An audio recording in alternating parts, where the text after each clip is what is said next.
Welcome you to the September 16th, 2020 meeting of the Arcata City Council. Before we start our regular meeting, the City Council just met on two closed session matters, and there is nothing to report out at this time. Good evening, and thank you for viewing the September 16th regular meeting of the Arcata City Council. The City Council meeting is being held as a teleconference in response to local efforts to reduce the spread of the COVID-19 virus. Cases of COVID-19 continue to rise in Arcata and throughout Humboldt County.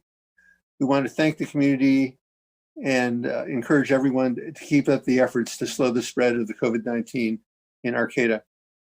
We know that by wearing masks and practicing social distancing, we can keep our curve flat, our community healthy, and businesses open. Please support safe shopping by masking up in Arcata. If you wish to make a public comment during the meeting, either at the two open public comment periods or for any individual agenda item, there are two ways to do so. If you are logged onto the Zoom meeting webinar, click on the raise your hand on the right side of your screen. When it is time for public comment on the item on which you wish to speak, the clerk will unmute you. You will have 2 minutes to comment. Second method is you can access the meeting by phone. Call the number at the bottom of the screen, enter meeting ID also at the bottom of the screen. Press *9 on your phone. This will raise your hand. When it is time for public comment on the item on which you wish to speak, the clerk will unmute your phone. You will hear a prompt that will indicate your phone is unmuted. You will have 2 minutes to comment. First is flag salute. If you wish to join me for the flag salute, please go ahead.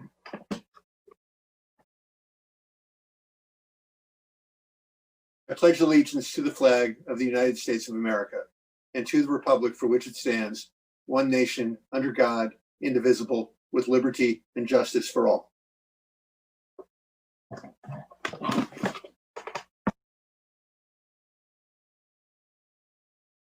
Will the city clerk please call the roll? Mayor Winkler? Here. Vice Mayor Patino? Here. Councilmember Pereira? Here. Councilmember Watson? Here. All present. Right, first is proclamation recognizing September 21st, 2020 as the International Day of Peace, which I will read.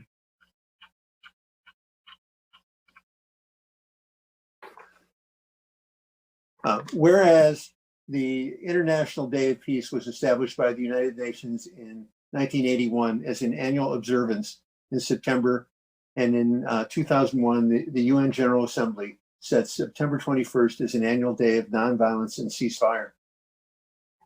The theme for 2020 is, quote, shaping peace together. And whereas the United Nations recognizing that lasting peace requires protection of human rights of people of all races and genders, social justice and development, economic justice, equality and equity in healthcare and health services, environmental justice and climate action, and that all are critical parts of the peace process. And whereas the United Nations understands that in these difficult times of physical distancing due to the COVID-19, the International Day of Peace will be dedicated to fostering dialogue and collecting ideas and putting them into action. The world is invited to unite on how to weather this storm, heal our planet, and change it for the better in all aspects. And whereas the human family must demand the right to peace by encouraging officials to take peaceful and cooperative actions, to choose dialogue and nonviolent solutions, and to disarm and choose humanity and the planet before political gain and power. Humanity must join in solidarity with Black Lives Matter, speaking out against racism and injustice and police brutality. Humanity must stand with persecuted and oppressed people here and worldwide, with survivors, immigrants, and refugees of climate disasters, terrorism, and wars, and to uphold the rights of refugees and migrants by opposing acts of xenophobia.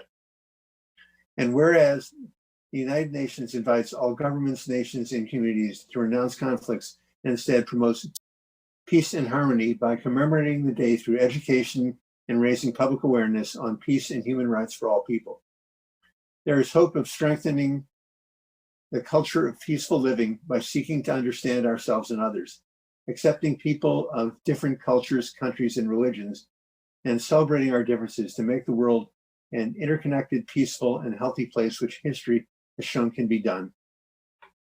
Now, therefore, it be it proclaimed that the City Council of the City of Arcata hereby recognizes September 21st, 2020 as the International Day of Peace and encourages the community to work together to create lasting peace for all people locally and globally. Dated today, September 16th, 2020, and signed by myself as mayor. Right.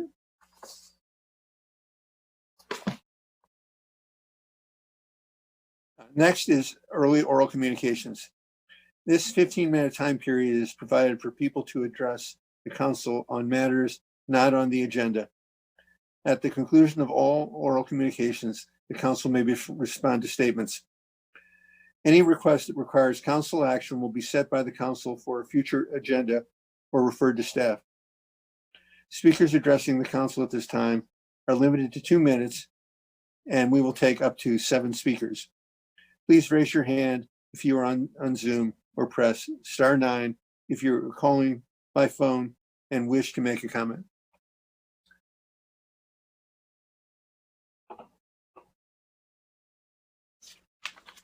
Our first speaker is RD. Please go ahead. Yes, thank you very much. I want to thank you, Mayor Winkler, for refusing to bow down to Some Lives Matter and their wish to mark up one of Arcata's streets. Thank you very much. I also would like to know what was the bidding process for the city to use Zoom as the virtual app to conduct city council meetings. And then next, I want to share my screen. Is it possible to do that? Yes, no, anyone? I don't believe so. Sorry. Okay. Well, the next thing is that there's an instance of the city supporting a work of quote unquote public art, which is an actual flag, American flag desecration, which is up on the fence and at the baseball field. And so I want to say that any city official, especially elected, who have an oath that they take seriously to the Constitution, who condone the raising of that so-called arch, you should be ashamed, and you should step down from office, or you have it taken down immediately and make a full apology. That's my comment. Thank you. Thank you. Do we have other public comments? Yes, we have one more. If identified as caller in user 1, please go ahead.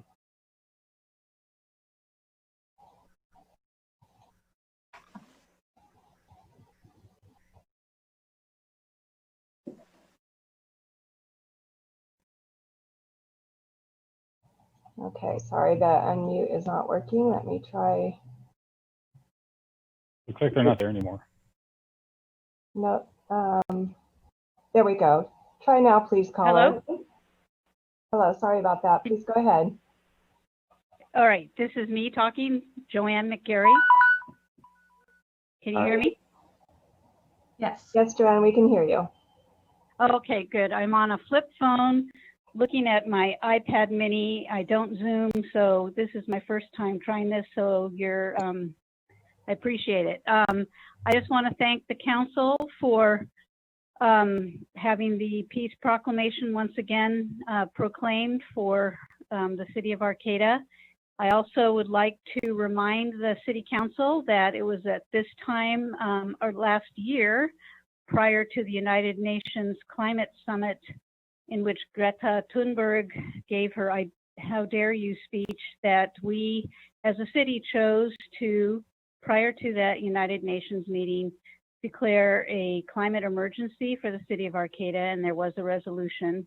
I actually tried to find it and couldn't on the city's page, website page, but it would be appreciated if that could be put up. But I just also want to say a year later that the urgency is increased, as we know, with the fires and all the climate activities. So I would like to, as a combination of peace and climate emergency, have the city declare a climate emergency again and act with an umbrella of urgency in all the departments and in all manner in terms of what we need to do as community to deal with this urgent life-altering events that are happening. And so I'd also really like the city to consider declaring as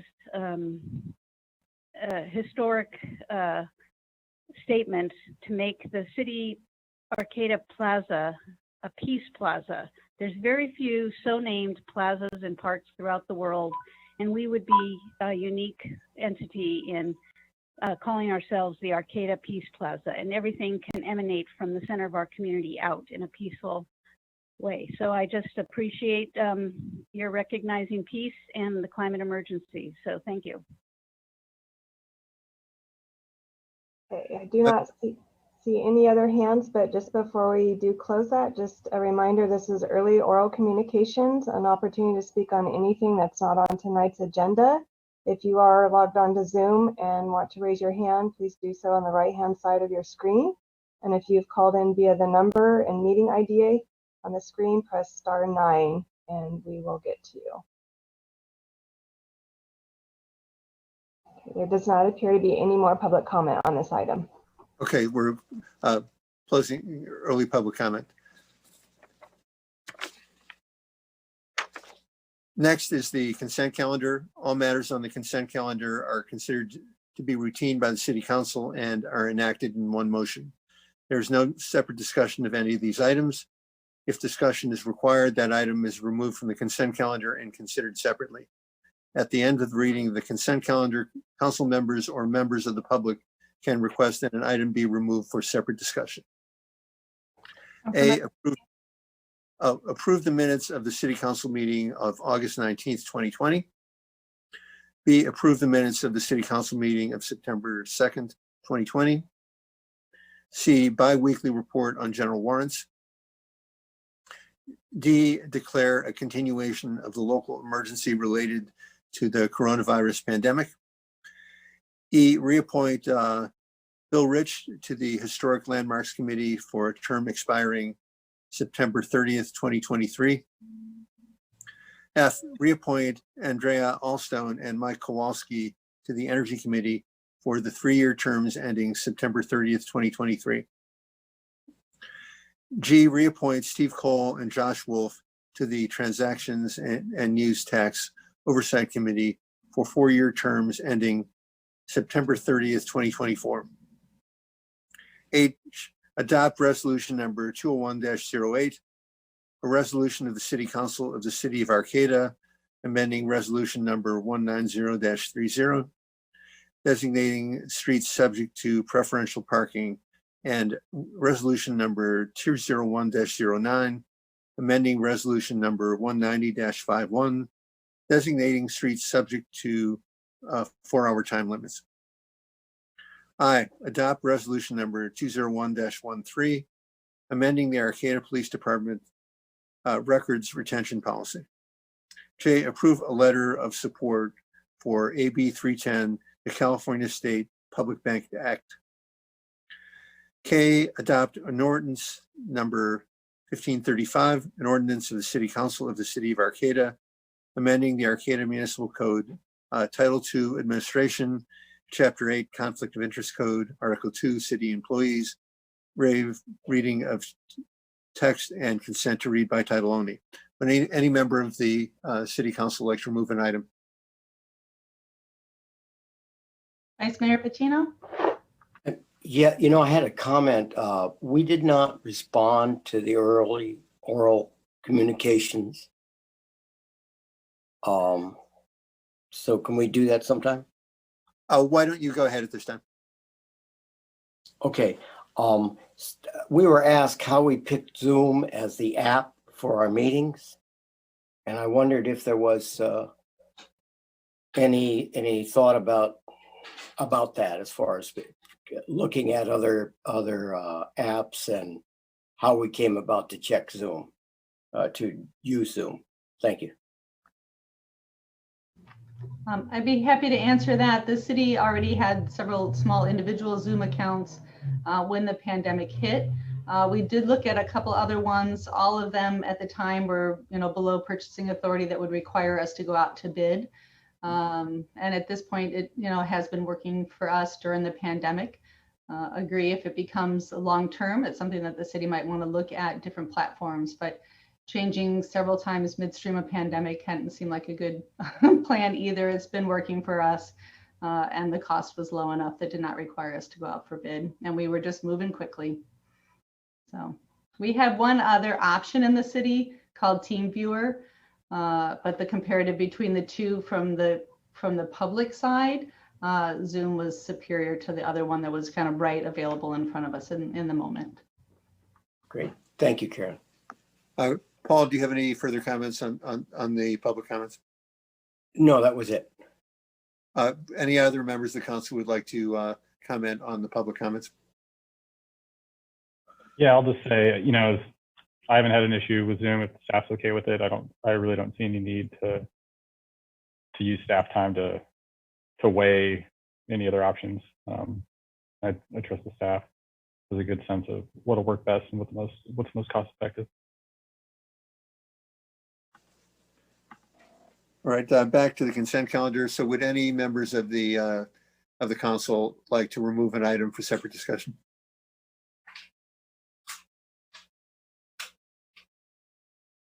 That's a no for me, Michael. Right, seeing none, would any members of staff like to remove an item? No items tonight, Mayor. Thank you. Do we have any members of the public who would like to remove an item?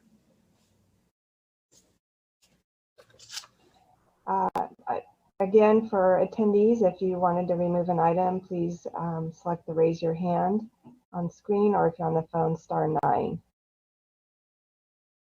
Not seeing any requests to remove an item, Mayor.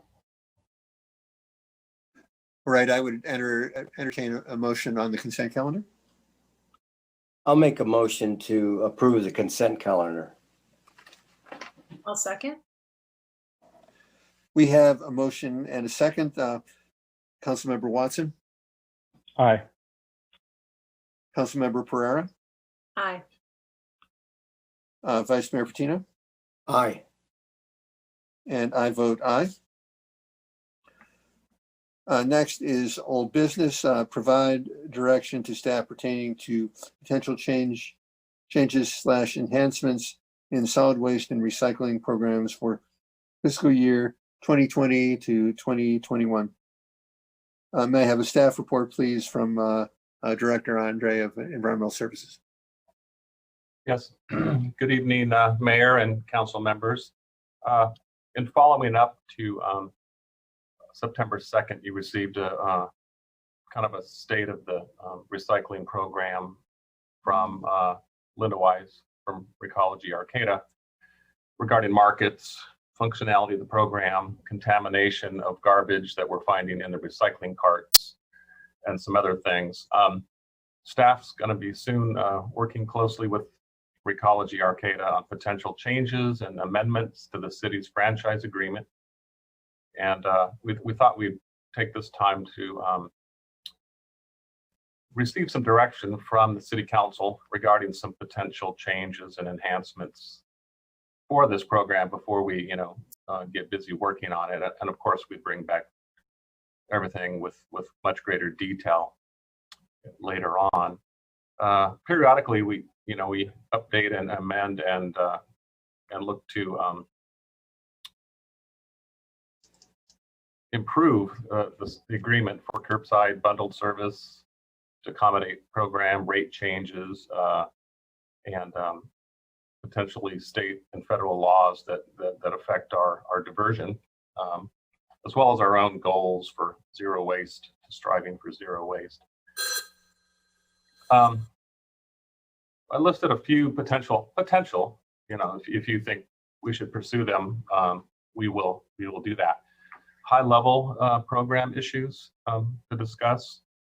And I'll just go over them. It's not a long list. One would be expanding the bulky item service, which we currently have for the residential sector only, twice a year pickup as part of the bundled service. Trying to negotiate expanding that to the multifamily residential sector. We think that could have some appeal. We think a lot of the roadside furniture, mattresses, and things of that nature may be coming from the multifamily sector. So right now, there's no extra charge. It's part of the residential service, and if it got expanded to the multifamily, there would have to, be some cost calculations there for changing those rates to accommodate that, to enhance the service and decrease the illegal dumping of bulky items on the city streets. We still estimate it's about equivalent to a quarter time of a city staff person picking up those materials, not just bulky items, but garbage and bulky items and clothing and things of that nature on the city road right-of-ways. Another thing for consideration, because I've heard this before, I just wanted to see if it's something we should pursue, is modifying. Currently, we have a curbside bundled service. It's mandatory, but there's an opt-out provision. And I listed in the staff report some of the findings we have to make, or if somebody attests and signs that they meet some of these criteria, then we can opt them out of garbage service. It's not the easiest part of the curbside program to administer. Currently, there's 300 plus who've asked to opt out. Of course, the more customers you have in the system, you can spread the costs out amongst the entire customer base, and it's one way to have cost control. But there are truly some legitimate, in staff's opinions, reasons to opt out. I'll go over them. What you approved several years ago. One, that they're not the owner or occupants of the property mentioned in the letter. Yes, that's easy. The property is not in the city limits. The property is unimproved or uninhabitable. That the residential unit or structure on the property is vacant or temporarily unoccupied for a period in excess of 2 months. And that happens frequently. People go abroad for a job or something and they stop service. That the residential unit or structure on the property is vacant. Oh, I hit that one. That the owner or producer legally recycles and or composts virtually all of their solid waste in a manner that is neat and sanitary and does not create a public nuisance or health hazard.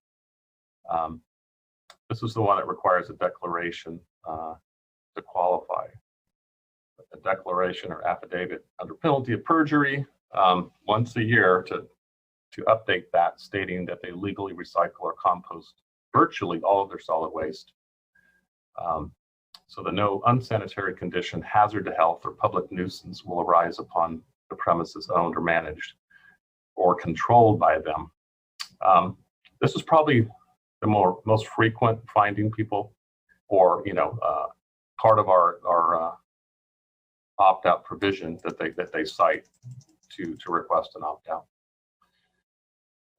The last one is that the service can't be reasonably or practicably provided to the building because of a unique parcel condition, and the property owner self-hauls to an appropriate transfer station. There are some parcels and homes in Arcata that the curbside trucks just cannot really get to on some of the steep forested hillsides. So it's difficult to, require bundled service where it can't be serviced. So that one's simple. So any exclusion granted by the city manager is revocable for cause. One cause would potentially be we find illegally dumped garbage with somebody's address on it. That's happened a few times where they've had opted out. And also any exclusion granted can be made conditional as needed to ensure continuing eligibility, and violations of any conditions can result in the revocation or exclusion and or penalties under the Arcata Municipal Code. So that covers the opt-out provision in our mandatory program. Once a year, we take the customer database and overlay that onto our GIS and just to see where we have people who aren't receiving garbage service, and then write letters, and we state that they can opt out and we include this part of the these provisions in the code for them to review with a form. Another consideration would be to change the current curbside greenways program from a pilot status, which it is in our agreement with Recology, Arcata, to a regular voluntary service program, because we have about 500 participants, and I think the pilot demonstrated that there's a need, and it fills a gap for sure for green waste diversion. So I said we had 10% participation. That's among the residential, the single family residential.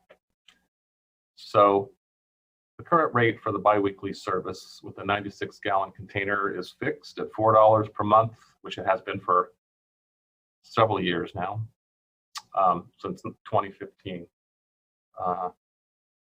The rate is for just pickup and delivery to the West End Road facility, green waste facility only. The city pays for the green waste tipping fees as part of the residential program service. That's embedded in the curbside program for all customers, and many are self-haul their green waste. So anyway, Recology would like to switch that to a permanent status. It's likely the rate might have to go up, at least by CPI. For those several years it's been flat, and there may be some other analysis they've done on the costs of that program.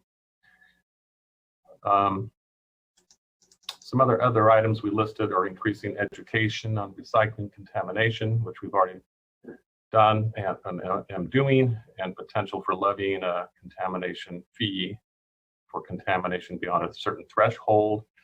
I think we heard council members, touch on that one at the September 2nd meeting. And another item is to consider offering a smaller recycling bins for residents with a reduced cost for residents who don't generate a significant volume of recyclables, such as seniors and single occupants. This one, could be tricky, but we'd like to give it a shot to see, because there are many people who are producing small amounts of material. There's certain fixed costs, and the trucks and the routes and everything else, but we would like to see if we can offer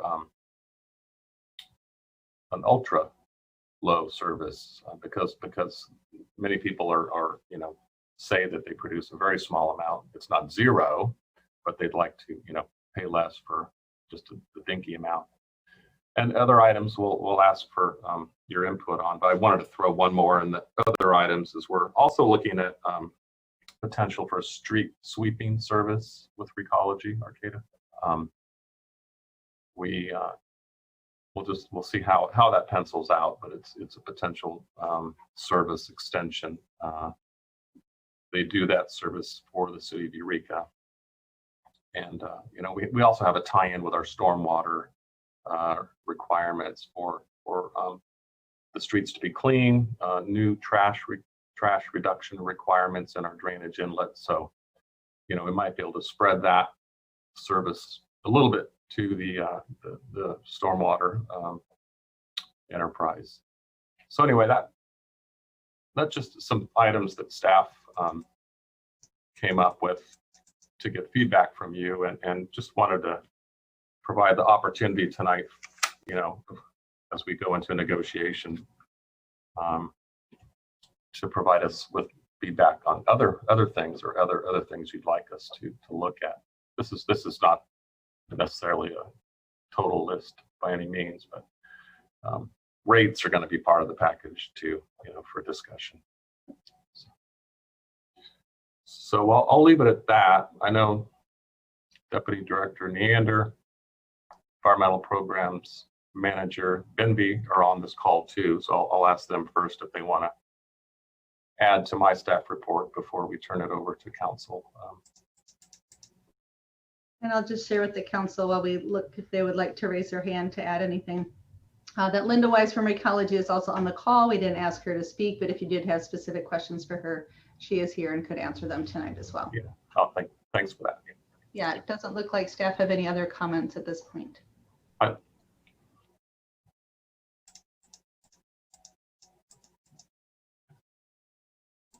So I will do poll of members. So Vice Mayor Patino, do you have any questions? Yeah, I have a few. I'll start with number one. How about green waste for multifamily units? Do you want to respond, or do you want me to give you all of them? Maybe we'll make a list and then respond. Although, okay. Yeah, well, let's do that then. So I'm looking why or how come we don't have green waste on multifamilies, and then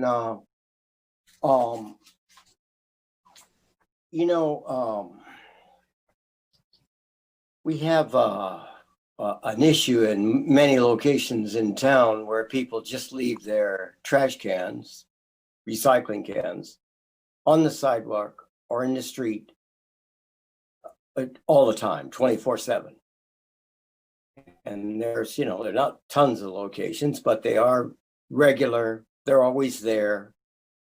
They don't seem to be modifying their behavior. It's not an accident once in a while. They're just always left in that location for who knows what reason. And as I understand it, they're supposed to be pulled in within 24 hours.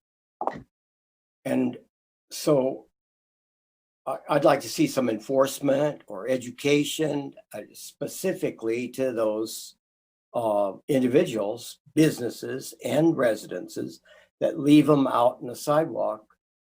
They're blocking the sidewalk, and there's really no, I don't see any real reason outside of,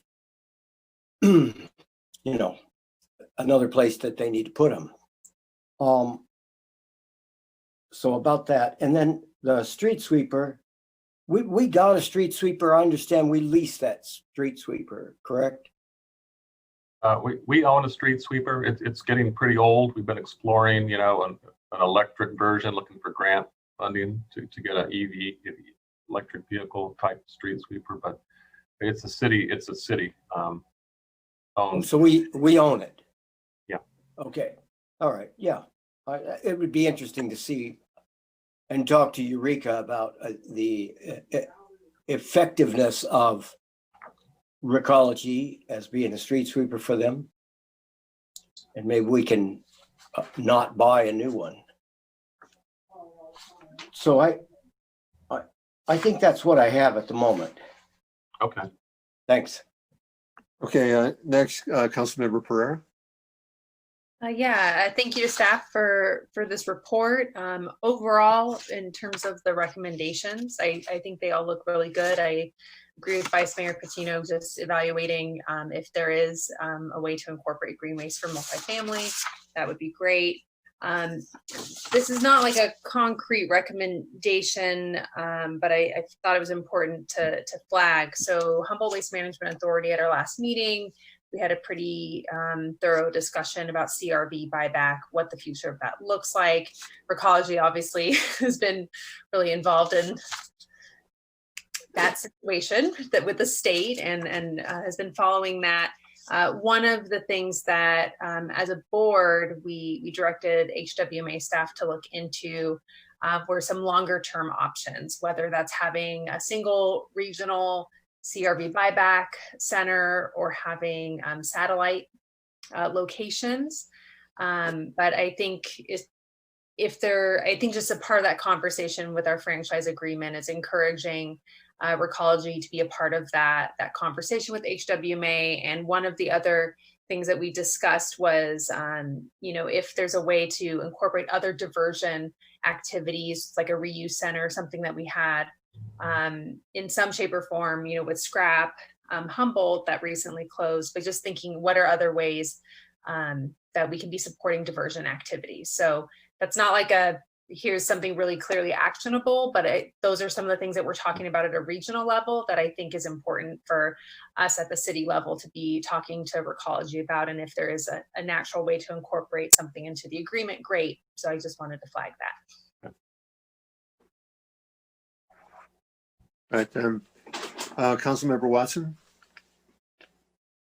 Thank you for that update, Councilmember Pereira. I think one of the things I was going to ask about was some kind of satellite location. So I appreciate the board looking at that. And yeah, it would just be great if our residents had an opportunity to get their CRV. And that's one comment I've heard, I don't know, over the last couple of years is there's nowhere in Arcata to recycle. And so, if there was some way to make it a little bit easier for our residents to access, I think that would be outstanding. I don't have any questions. Thank you. One question that I have is what has changed that would motivate us to change the opt-out policy that was adopted by the council a few years back?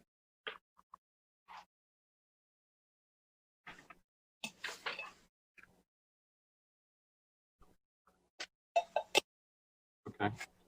And also, City Manager Deemers, or I think Linda Wise said that at least in one jurisdiction that Recology is doing graffiti removal. So I don't know if we've looked into that any further to see if that's something that would be of value to Arcata. To add as a service. Okay. I'm not clear what the nature of that is and what jurisdiction it is and how well that would work here in Arcata. I'll defer to Linda Weiss when we get to that bullet point. I think those are the questions. So can you go ahead, Mark, and respond to the question the council members asked? Okay. Regarding green waste for multifamily units, we can look at that. That would require, an on-site container for that. Although most multifamily units don't generate much green waste, they generate food waste, which is another matter. And there is a new, organics state law environmental programs manager Emily Binby is looking at with our state representative. We don't have an answer yet whether Arcata, like some rural communities, are exempted from some of those provisions. Of course, we should have an answer soon on that. That could change the complexity of green waste and maybe have us look at expanding it in a more robust way as part of the bundled service for all sectors. But typically, multifamily, the yard work is done by the owner or by a landscape service, and that material gets diverted. But we'll explore that. We made note of it to see, and if there's an opportunity there for that service. The 96-gallon containers are kind of large too, so it gets tricky. I think sometimes whether each unit would get their own or whether there'd be an on-site larger bin, but we'll explore that. regarding the cans in the streets and alleys that are left, beyond a certain amount of time, our municipal code, already has provisions for that to be enforced. We do write letters about that and try to, change that behavior. There's one particular problem place within a quarter mile of City Hall that, I've met with the property owner. And we're gonna remedy that situation because it is a hazard for cyclists, for traffic, people on pedestrians to have those bins beyond a certain amount of time. But we have a provision now. I think we just need to provide stepped up enforcement of that.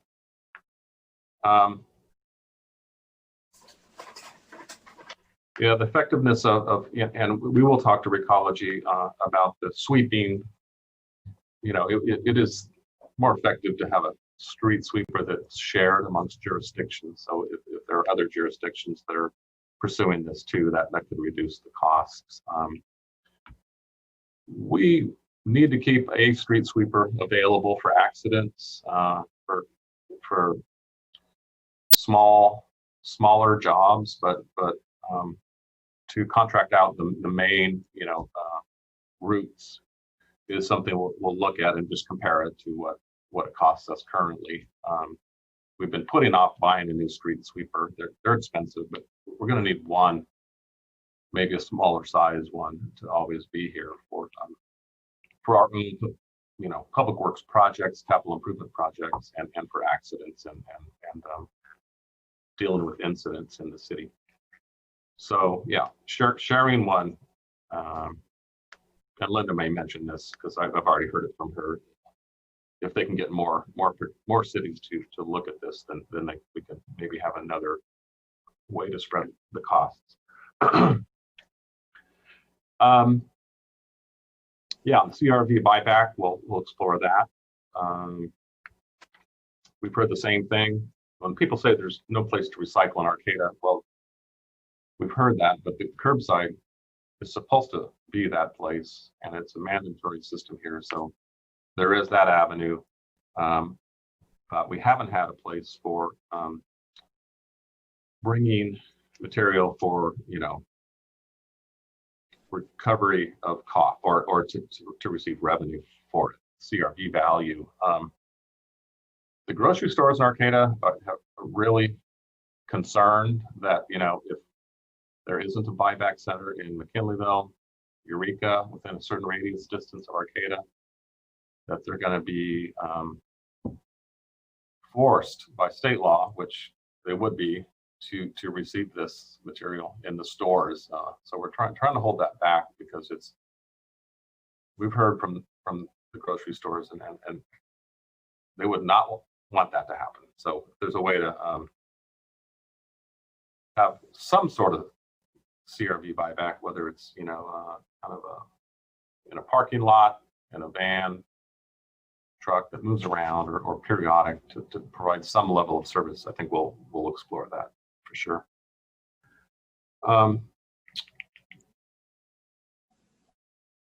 Yeah, that came up a couple times, and in terms of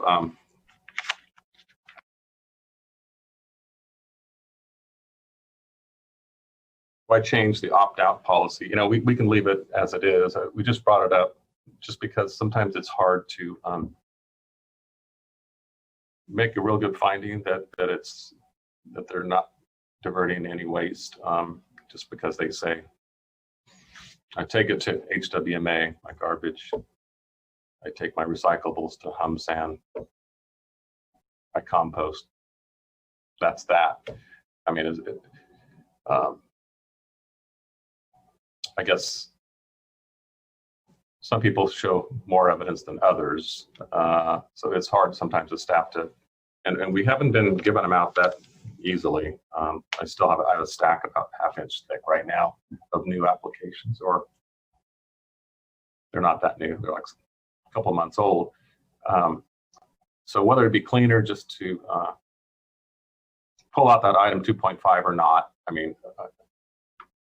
I think we might recommend it and leave all the other findings in there. That makes sense. But if somebody is already recycling or composting all their solid waste and produces none whatsoever, therefore they shouldn't receive garbage and recycling service. We can just leave it that way, but we have concerns on some follow-ups to some of these places that it's not 100% true, and how much do we monitor that over time, I guess is the question. So that's the reason we bring it up, just because it's fuzzy. That item 2.5 that simply is not a very clean determination for us. Mark? Yeah. I think Vice Mayor Patino has a question before you keep going. Oh, sorry. Okay. Mark, could it be that we could remove the declaration required, but instead of just a declaration, their receipt from when they go to Humboldt Sanitation or HWMA or Recology, wherever they take it, you get a receipt. They give you a receipt every time you go in. You go to the dump or you go to green waste, you can get a receipt. So for me, it's like, yeah, you have a declaration with receipts attached. And to me, I think that kind of pushes it out to, yeah, you're really doing it or you're not. So if we don't ask for any proof, they say, yeah, I'm doing it. Yeah, it's like my stated income, 10 million a year, So Yeah, I think we've just balanced the cost of trying to run down people's compliance, with the revenue loss from the opt-out. And we haven't wanted to send the message. The idea of a mandatory system is not that you get to bring your resulting garbage to the dump site, whether it's HumSand or Humboldt Waste Management. It is that you virtually have no solid waste, and it's just the recycling receipts that you would be attaching to show. The question is there residual garbage that you've just decided is cheaper to self-haul and therefore pulling out of the mandatory system? But I think the idea tonight was just to get the list of things that you want to explore with Recology, and not necessarily to have Linda Weiss from Recology and Mark go back and forth as to what might be possible. They'll have hours to do that, and then bring some recommendations with real cost estimates before you to be able to choose from on those items. So I think the one that wasn't originally on our list that I heard brought up as we started to move through was probably some level of discussion on food waste, and not only letting you know what the options are for the city, but if there are some alternative choices that you want to look at and what the cost of that might be, that those come back to you as well. Yeah, and there was one more question about graffiti removal also from the Mayor Winkler. So I don't know that much about what Recology is doing in that regard. So maybe Linda, do you have anything to add to that one that would provide some insight? That there was a company, Cleanscapes in Seattle, that got its start from graffiti and removal in Seattle. It wasn't done all throughout town, but it was done in some of the prime areas. So you may want to look that up, Cleanscape in Seattle. Okay. Well, we'll pursue all these. Oh, I have one more that we discussed last time that I forgot to mention this time, and that is spot checks or penalties for high levels, excessive levels of non-recyclables in the recycling bins, and what action we should be taking on that.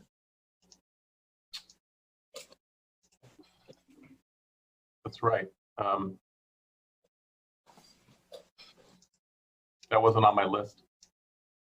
Yeah, it was in staff recommendations. Yeah, it's because we heard you last time. Yeah, about that issue. So, yeah. So nothing further needs to be discussed on that. Then it sounds like. So that just before we leave that one, I guess we'll see what other cities do with that, just to get some examples. But I think it's probably based on a threshold of some sort of threshold that would kick you into a higher penalty rate or something. Okay, thanks for highlighting that one. Vice Mayor Patino? Yeah, what's the method for, let's say, reporting or identifying locations that the cans are always out there? Okay, I mean, do we write down the address and give it to environmental services?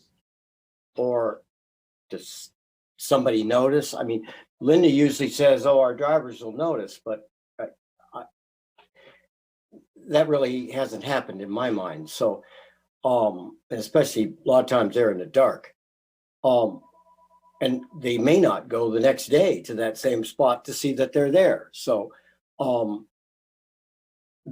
I think there needs to be a method, a spot where, you know, like we've got a graffiti hotline. Maybe we need a spot that says, hey, trash cans sitting out every week, 455 XYZ Street.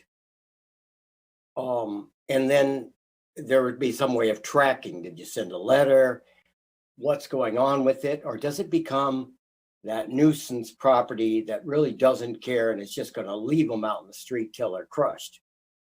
So I guess I'm looking for, what do I do? Where do I go? Yeah, no, I appreciate that, Paul. And I think it's good to bring this item up because what Director Andre mentioned is that we do have a section in the Muni Code. I think the point of bringing this up when we're going to enter into these discussions with Recology is to see, is there a way that we could transfer some of that responsibility to take those cans? Could we provide a billing? I mean, maybe an option is that Recology actually takes that can in and then that bill gets charged $25 on their next bill if they don't take it in, right? There could be methods other than what we've been relying on, which is, you know, can be kind of cumbersome Muni Code enforcement that would allow us to do more nimble enforcement in the field and actually transfer some of that to the solid waste program with Recology. I think that is the stuff that we could explore, as well as a hotline, and then we could forward that as, hey, check these sites for Recology too. Go ahead, Paul. Yeah, well, you know, as I watch the trash trucks run around, Tuesday this street, Wednesday next street, well, they don't come back the next day to that street to check it out. So I don't understand the method of how Recology, without sending a vehicle around every street after every pickup, I don't see how that could work. Linda? Thank you. I don't know how to raise my hand other than to do it physically. So there are some areas where we operate, what we do is if someone has a habit of doing that, then we just start taking their can back and charging them. And so they'll just get automatically enrolled in, we're going to take your can back that after we service it fee. And if they want to get out of that situation, then they're going to have to prove that they're going to be on good behavior. And if they go back, then we start doing it again. So it's going to take a lot of reporting on the driver's part. Once he knows that they know that they need to take it back behind a fence or something, then they'll do that every day and they'll get charged for it. But it's going to be people that have the habit of doing that over a certain amount of time. It will be prescribed by ordinance probably, or by the agreement that will start doing it. But Linda, I guess what I'm missing is the garbage truck comes down my street, picks up all the cans, and he doesn't come back till the next week and picks up the can again. So in the following 6 days, are you telling me that driver's going to drive that garbage truck down the street and look for cans? No. What I'm saying is it's be through a report system that we know where the streets are having the problems, and we'll start doing that. Right. So you need citizen reporting on it. You can't depend on the driver because the driver only there once a week. But and we'll start getting told that we're charging for stuff that we shouldn't be charged for, unless there's a formal reporting process. Oh, good. Well, I look forward to seeing that process. Currently, it's complaint driven or staff observation mostly. Okay, and that will go to you, right, Mark? The report? Some notes, address, whatever. Okay, thank you. Yes. Right. Do we have any members of the public who would like to speak on this item? A reminder to attendees, if you are logged in on Zoom and you wish to provide public comment on the agenda item pertaining to potential changes, enhancements to solid waste and recycling programs for fiscal year 2020 and 2021, please raise your hand by either clicking raise your hand on the right-hand side of your screen, or if you've called in via phone, press *9 on your phone to raise your hand, please. I'm seeing no public comment on this item. Right. So any final comments from council or any motion that a member of the council would like to make on this item?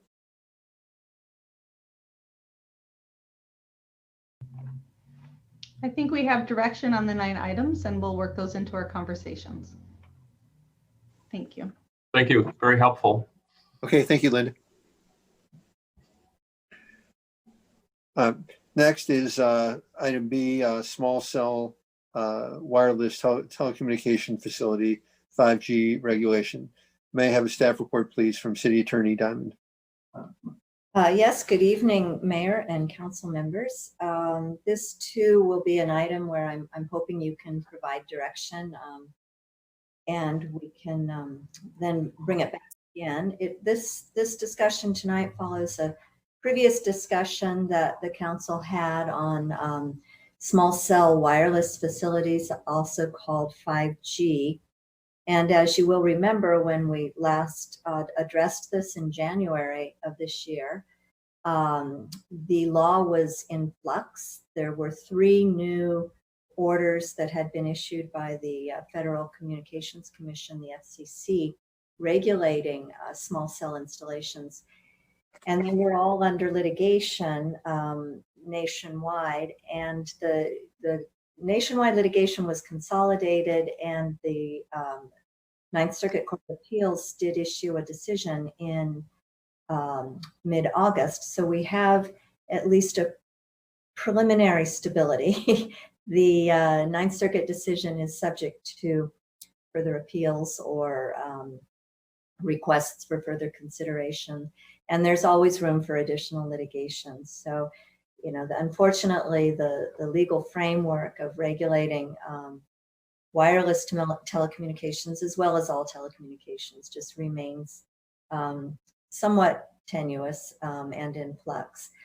Nonetheless, where we are today is that the city does retain the ability to regulate small cell installations for aesthetic purposes. And this is a new development. This was a provision of the small cell order from the FCC that was overturned by the Ninth Circuit Court of Appeals. So it has to be reasonable regulation. And it is, though, something that I think the council needs to reconsider, because it does mean that the city's land use code should probably be reevaluated. As I stated in my staff report, this issue has been brought forward under Council Priority Project number 13, and one of the components is removing an exclusion that currently exists in the land use code, zoning standards. And so I do think, given now that the city has a little more regulatory authority over that aspect, together with the council's priority project directive, that the council should consider initiating that process with the community development director. Additionally, what we have learned from the Ninth Circuit Court of Appeals decision is that the city's right-of-way may not be regulated by the city other than for sort of time, place, and manner regulations. That there was a question which I presented to you in January, whether the city retained some form of proprietary control over the right of way, and no, the city does not. Under the federal law, the city may charge cost recovery only when it issues, for example, an encroachment permit to install anything in the right of way. And there are safe harbor amounts in the federal order that actually specify what is cost recovery. The city can exceed those safe harbor amounts if it has actual justification that costs have exceeded those safe harbor limits. With this, though, the last sort of area that the city does retain a little more control over in terms of wireless installations is on city-owned non-right-of-way property.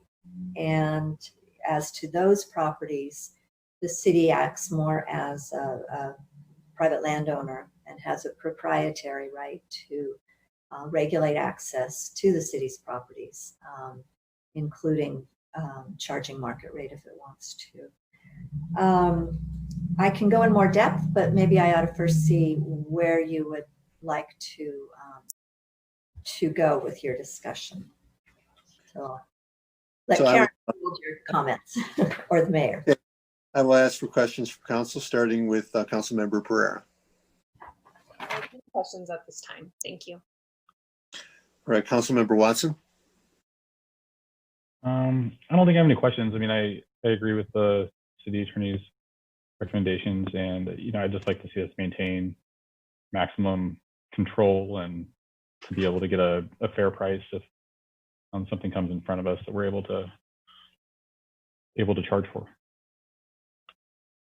Vice Mayor Patino. Yeah, for me, it looks like aesthetics is one of the primary things that we can regulate. And, it's hard to speak about aesthetics when I don't know, are we talking about something the size of a refrigerator hanging over my head on the street? Or is it a shoebox? I mean, how can we comment if we don't physically see what the installation would look like? Because as I understand it, there's big boxes and there's little boxes. And, I think it's real important to understand where would the big boxes be and how often we'd have little boxes. So I think for me, as a decision maker, as a member of the public, I have no idea. All this is all abstract. The only thing I know is I want as much control as I can get, like Brett said, and certainly try to protect residential areas, schools, hospitals, that kind of thing, with having a pretty big distance from any one of the boxes, so to speak. I have heard, although I don't understand it exactly, that if indeed the fiber optic coming from the east of us, or west, sorry, coming from somewhere in China, Singapore, wherever that giant cable's coming, that's going to land in Samoa. If indeed that's going to come up Samoa 255 and land in Arcata, some location undisclosed yet, as I understand it, anything along that fiber cable, any properties along that fiber cable will be subject to many large boxes. And so I think it's important that we understand, is the fiber cable and the 5G tied together, and how? Or are we going to try to regulate these independently and not really understand what's going on? Because somewhere the info coming out of that fiber has got to be disseminated. And I guess I really want to understand how and why and what it has to do with 5G. Before we say, okay, this is what we want to do and the cable's in, so we just have to do it. And at times when I think about this, I think really, why do I want 5G anyway? Me and my compatriots function fine with the way the internet is today. I don't know if we're trying to put in a system to attract something or to resolve a problem that doesn't exist. So, that's philosophical. I mean, truthfully, I just want to regulate it as much as possible, because I think we can always loosen up the regulations in the future if indeed we see we need to do that. But if we don't have it pretty tight in the beginning, going back's not really an option. So thank you. In terms of the aesthetics, maybe we could put in the code that each one has a mural painted on it. That might help out.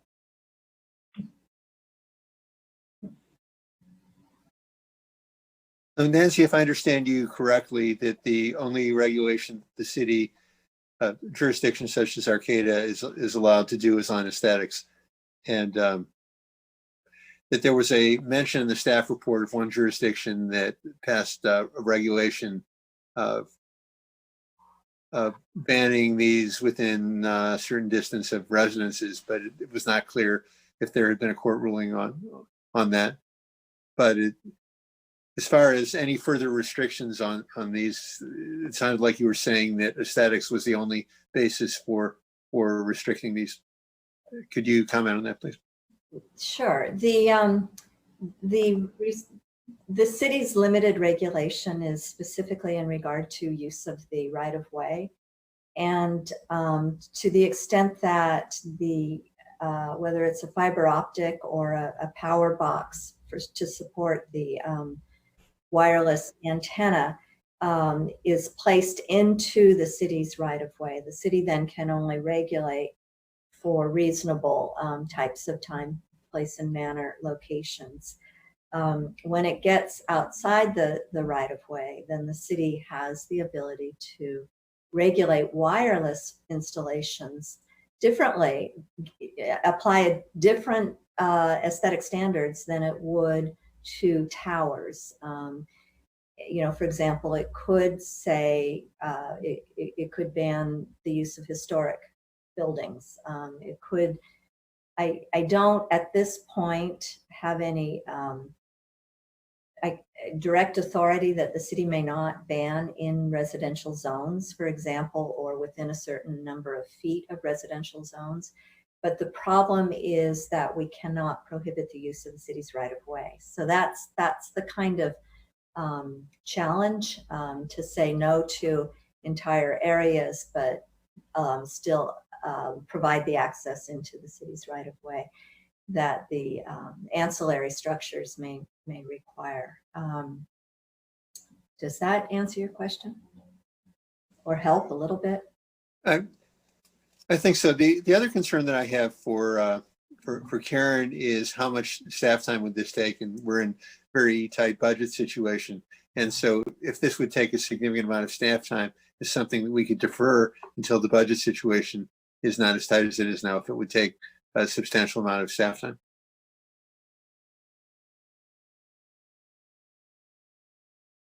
Thank you, Mayor. In terms of, at this point, working through the land use code issues is going to fall in community development. It is a council goal to consider land use amendments associated with 5G, as well as looking at the dig once policy that the city doesn't have. In fact, we don't think there's any yet in the county. So of those two items, the one that staff was initially going to work on based on our budget cuts this year was the dig once policy. It felt like that's an area that we really could have some teeth and some control in.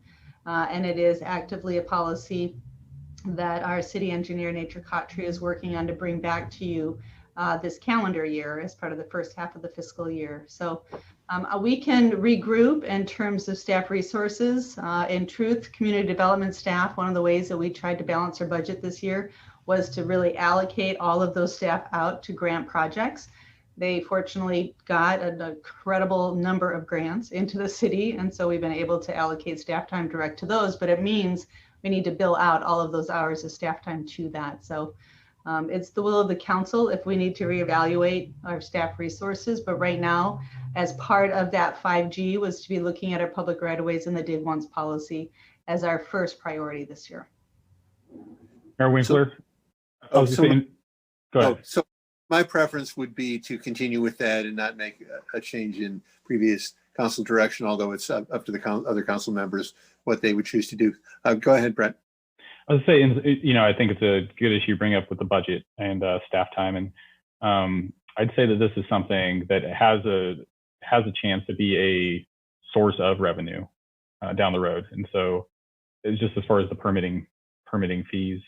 And so I feel like, to some extent, it would behoove us to try to stay on top of it, if not get ahead of it.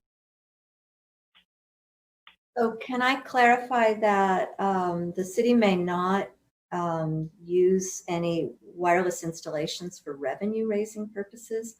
All it can do is recover the costs of processing and issuing an encroachment permit, for example, or a right-of-way agreement, or something like that. But state law and now federal laws expressly prohibit the use of the city's right-of-way for revenue raising as to the wireless and all telecommunication installations. Thank you. So yeah, that makes sense. And so it seems like, though, if we can cover, we're allowed to charge what it costs us, then it would be something that we could at least break even on.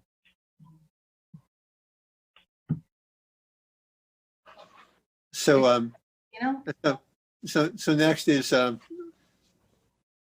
from other council members, I think specifically from Vice Mayor Patino.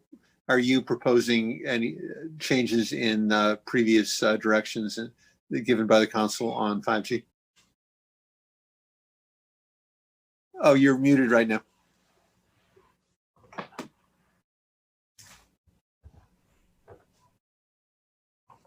You're still muted. Still muted, Paul.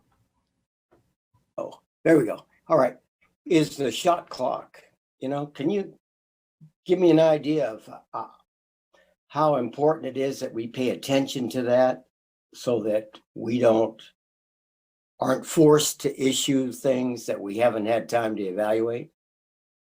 Sure, and I can ask either NATRA's staff, NATRA to weigh in, or David Loya. The shot clock applies to applications received for the installations, and they have to be issued when it's a new installation within 90 days. If it's an already existing installation, that would have to be done within 60 days. And that's already in existence. And there is, in the Ninth Circuit decision that just came down, there is the potential for defending against, in a specific case, needing longer time if that particular situation can be justified. So the court said the shot clock is a, quote, presumption of the time period in which it has to be turned around. I would be a little nervous about pushing that presumption. I think that the wireless companies are going to be watching very closely to make sure that the local governments and municipalities are following that order. So 60 days and 90 days is what is there right now. That is already in existence. I don't know how long it takes to process an encroachment permit, and we've got the use permit process under the city's zoning ordinance is not preempted, but that may be a much longer process. I don't know. Well, for example, they want to put up the big box or whatever it is on the phone pole, and aesthetically we don't like it, but we've got to go through planning commission and on and on. I mean, it may take a while to decide each one of those boxes aesthetically. So I'm just looking at that saying, if that's the case, then this could take a pretty long time. I don't know if the shot clock is enough time for us. I would imagine that standards could be developed so that if the installation meets whatever the standards are that are adopted, then something analogous to a ministerial permit could be issued within that time frame. Something like that. I mean, these are the kinds of things that would have to be explored during the development standard process. But it's So, a good point, a very good point. so we're going through to develop that standard sometime here. We're not just going to say, oh, forget it. I mean, I see, as I understand what Michael's saying is, let's not worry about it. Look at dig once, don't develop any standards. And then we're going to get, applications, but we don't have standards to judge those applications by. So I'm concerned that I think we need to develop the standards as soon as possible. Just because if we don't have standards, how are you going to reject applications? I mean, how are you going to judge an application? So, I'm concerned about that, actually. And then the other question I had was, city-owned, non-right-of-way property, we can make money on that installation. In theory, yes, under the law today. Well, that's what you said, yeah. I know. Just saying it's subject to change. Yeah, okay. So don't assume that we're going to make money. We might get one check and then that's the end of it. Okay. Well, thank you.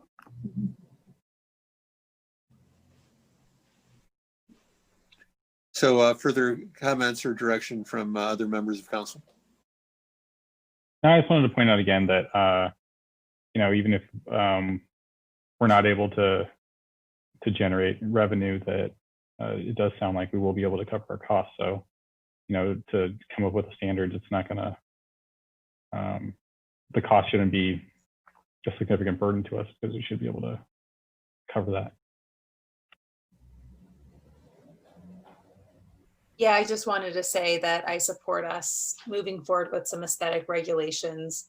We don't know when, we'd be getting a permit to do small cell deployment in Arcata, but it's, obviously this is a hot topic and it's good for us to be prepared, even if it's not perfect, what we put into place, even just something that's, if there's some boilerplate language that other municipalities are looking at that we can at least just get started with, that I think that's worth looking into. Hopefully we don't have to totally reinvent the wheel, but I recognize that this is also a new landscape that we're working under.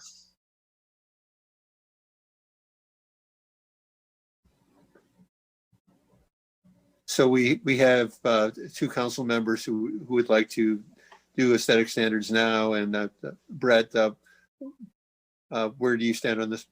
Yeah, no, I do agree. We should do aesthetic standards now. I feel like we should. Yeah. So the direction of council, it sounds like, is to have develop the aesthetic standards at this time.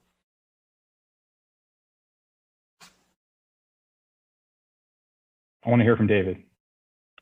So I just wanted to be clear too that we need to reevaluate the land use code to ensure that there's nothing in there that is in conflict with the current rulings. And so maybe more than just developing new standards, it may be modifying the land use code entirely. Currently, the prohibition on placing cell towers within or cellular equipment within 1,000 feet of a residence and 1,500 feet of the historic district school or hospital, those pretty much preclude almost the entire city from locating a cellular tower. So we need to take a look at that as well. But luckily, the standards right now do call for undergrounding of the infrastructure associated with it in the the rest of the city, and so that may be something we wish to retain if that doesn't preclude installation of these things. Right. So do we have any public comments on this item then? Yes, a reminder to attendees that are logged onto Zoom, if you are wanting to provide public comment for this item, small cell wireless telecommunication facility regulation 5G, Please raise your hand on the right hand of your screen, or if you called in via phone, to press *9. And each speaker will have 3 minutes to comment. And we do have some public comment. So we will start with Suzanne. Please go ahead and begin, Suzanne. Hi, can you guys hear me? Yep. Great. Yes. Well, gosh, I've learned a lot here, but I'm going to go ahead and comment as planned. I'm glad you guys are at least talking about controlling the situation. I've mostly heard you guys talk about aesthetics and money so far, but me and many of the people I know are really concerned about health in terms of the installation of 5G in our community. I would urge you guys to do whatever you can to keep this out of our community. I'm a mother, I'm a preschool teacher, I'm a long-term member of this community. My child was born here. My friends are local business owners, teachers, doctors, farmers, families, and caring citizens of this town as well. I care deeply for this place, the people, and the land on which we reside. A full rollout of 5G could pose significant risk to our community. 5G has not been proven to be safe, quite the contrary. In fact, 5G has not even been thoroughly tested. These small towers emit high levels of radiation, exponentially higher than the Wi-Fi or cellular waves that we currently expose ourselves to, which also have a radiation warning if you read the fine print. If fully implemented, we will have these small wave towers installed on most every telephone pole or power line on our schools, surrounding us with this untested and unsafe radiation. I urge you to inform yourselves and us, the community, and to obtain informed consent from the community before allowing this to be fully implemented. 5G shortwave technology is exponentially stronger than what we currently experience in our daily lives for the most part. The short list of potential side effects includes headache, insomnia, anxiety, lowered immune function, infertility, hormonal imbalance. You get the picture. Full 5G rollout will not allow citizens the option to opt out of this dangerous and grand experiment. I do not consent to this. 5G is not being implemented in our world for the good of the people. 5G is being rolled out in the best interest of large corporations. It is a business plan. This is simply a ploy for billionaires to make billionaires to make billions of dollars, as per usual, at the expense of the people, as far as I can tell. Unless you can enlighten me on how 5G will improve the lives of the people, I have yet to understand how or why. I do not need a faster streaming internet. Not only the people will be harmed, 5G radiation could potentially be detrimental to the health of birds, bees, and other wildlife. If we are a community which cares about the natural world, we would be blocking this new and unsafe technology with all of our might. 5G also uses exponential amounts of electricity. Dozens of municipalities across the United States, even here in California, have ordinances in place to keep this technology out of their midst, including Marin County, Mill Valley, San Anselmo. Hundreds of cities across the world have done so as well. If they can protect themselves from corporate greed to the millionth degree, we can too. I urge you to do all that is in your power to protect us, your community. Please, if you have not informed yourself about the health risks involved with exposure to shortwave radiation, I urge you to do so as soon as possible. Thanks. That's 3 minutes. Thank you. So other comments from the public? Yes, it looks like we have 5 more. Our next speaker is RD. Please go ahead. Yes, thank you. It's Mr. Fierro. I want to thank that last speaker because they pretty much said everything I could possibly say. All I can say basically is 5G is extremely controversial and that it's potentially dangerous to every life form. And I even understand some people say it can be weaponized. So I would say, and I would urge you to, before you even move 1 millimeter towards approving of such a plan, to hold special meetings just on that one topic. Thank you. Thank you.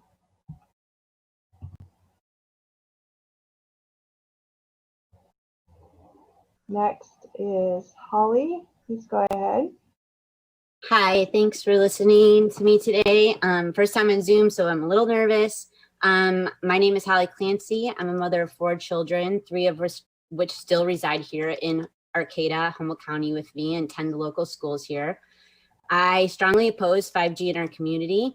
and I'm extremely concerned that small cell towers will be coming to our city, very likely being placed 500 feet. I was listening to the whole agenda, and like Suzanne said, there is only the aesthetics being talked about right now.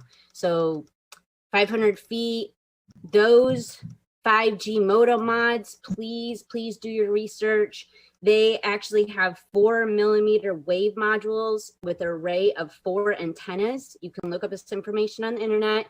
They create 16 unique radio frequency beams that will be coming out of these modules, so they could steer to increase exposure. They increase exposure in test cases. So a little information on that. The FCC SAR rating, which is a specific absorption rate on radio frequencies, radiation, their compliance protocol only applies to frequencies up to 6 gigahertz. That's what our cell phones are now. That's anything under 5G. 5G has not been studied extensively at all to do this, and 5G will use 6 gigahertz. Also, it will be using above 24 gigahertz, which has never been studied on any kind of environmental impact. The SAR is a measure of how much radio frequency radiation power from a phone or wireless device absorbed into human tissue. So that being said, I really urge all city council members, do your research on the health of 5G and what it's going to impact our community, not just aesthetics, not the money behind it. Please, I'm begging you as a community member and somebody who really loves our environment.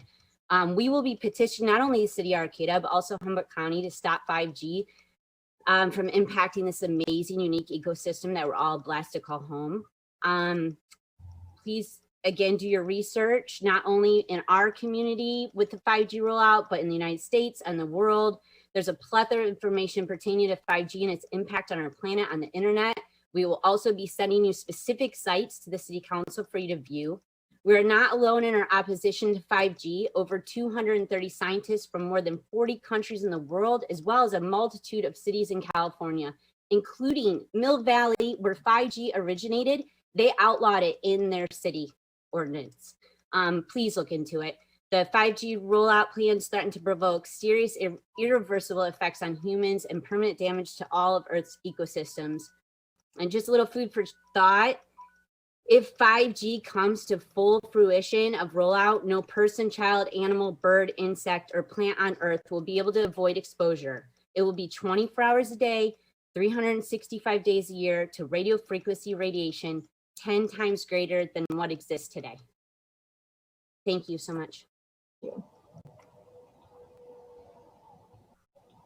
Next, we have a caller on the telephone, and it looks like our only telephone call, so please go ahead.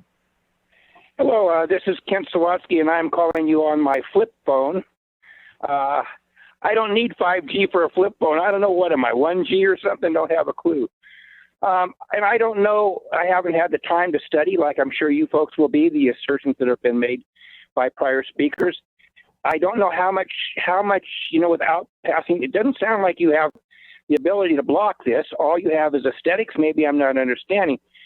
But aesthetics can be a monkey wrench too, as far as that not being welcome. If you're driving into Blue Lake, they put in a cell tower. If you didn't know that it was put in by man, you'd look up there and it looks just like a tree. I mean, I'm guessing it probably costs 3 or 4 times as much as other cell towers do. And I'm not quite understanding, is this 5G where they're going to have a whole bunch of small ones that they hang on certain distances on the telephone poles? Obviously, if that's the case, it's not a distance away from people. And I'm guessing that this, the effect you have as far as any negativity by the prior speakers would be localized as far as closeness. So if they do put it up in the hills or something like that, sometimes it's not feasible because of the cost they have. They can't get power to them and all kinds of other monkey wrenches. So if you were to come up with a policy that any cell tower of this nature must be aesthetically to look exactly like a tree, even if there's no trees around, I'm guessing it'll increase their cost by quite a bit. That minimizes the profit margin of the millionaires that these other speakers have been referring to, and we would probably be one of the last communities that they would consider installing this. So I don't know whatever leverage you have, but until we know the science on this, as the prior speakers have said, I think it's something to slow play. Arcata is frequently the tip of the spear on coming up against things, and if there's other areas that have come up against it successfully and have held up in court within California, you may wish to consider your options, at least regarding the specific topic. Thank you for my opportunity to speak. Thank you.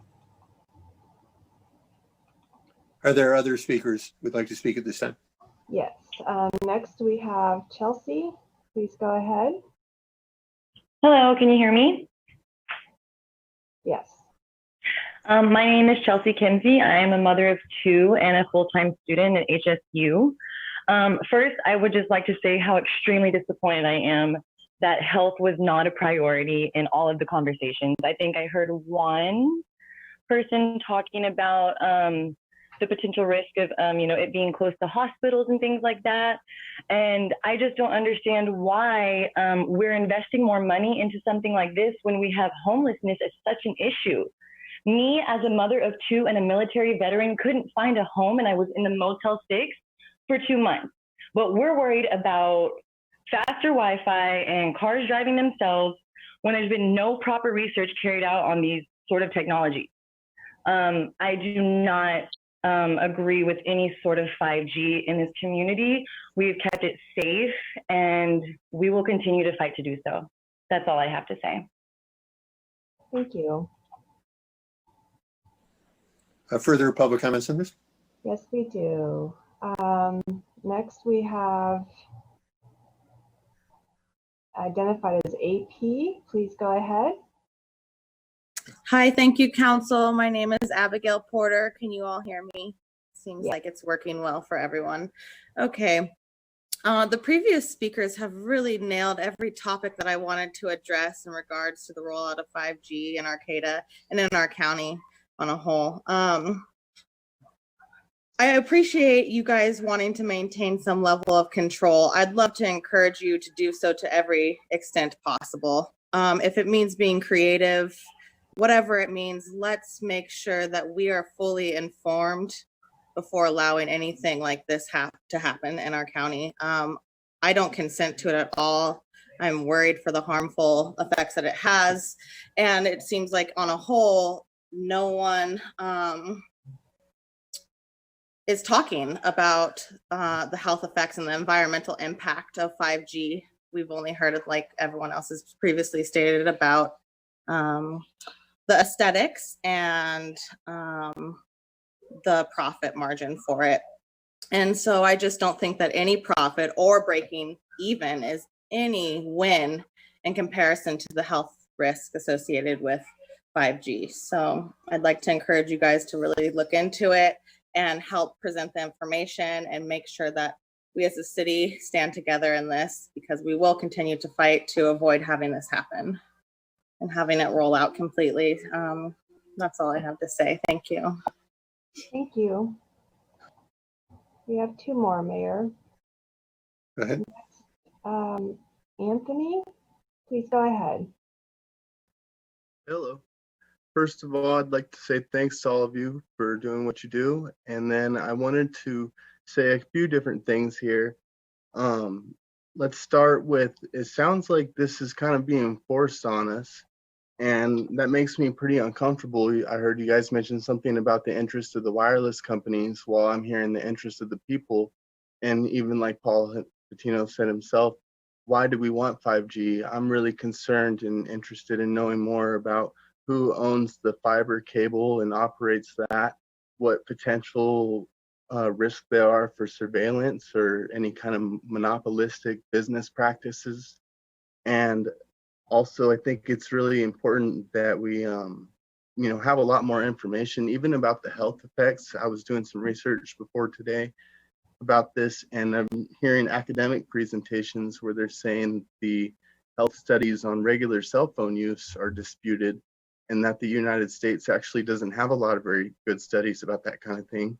So I think that maybe even if we could implore HSU to look into it, but I definitely think that we should look more into the companies that are behind this move and kind of weigh out the business interests versus the people interests, because as far as I understand, people in Humboldt County like to be a little bit reserved in nature. You know, I've been in Arcata since I was a kid. I'm proud of our anti-franchise law. I'd like to kind of be smart with the way that we develop our ecosystem and not just jump on the bandwagon and suffer like everybody else. And that's all I have to say. Thank you guys very much. Thank you. And then lastly, we do have another phone in ending in 4957.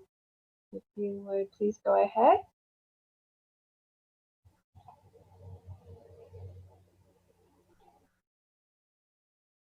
Try now, please. Hello, my name is Christopher Kieselhorst. I am a local business owner and live in the Arcata area. I do want to say thank you to all the city council members in these difficult times of not being able to meet face to face. I know that that's really important for me. I also want to bring to a point that I am adamantly opposed to this.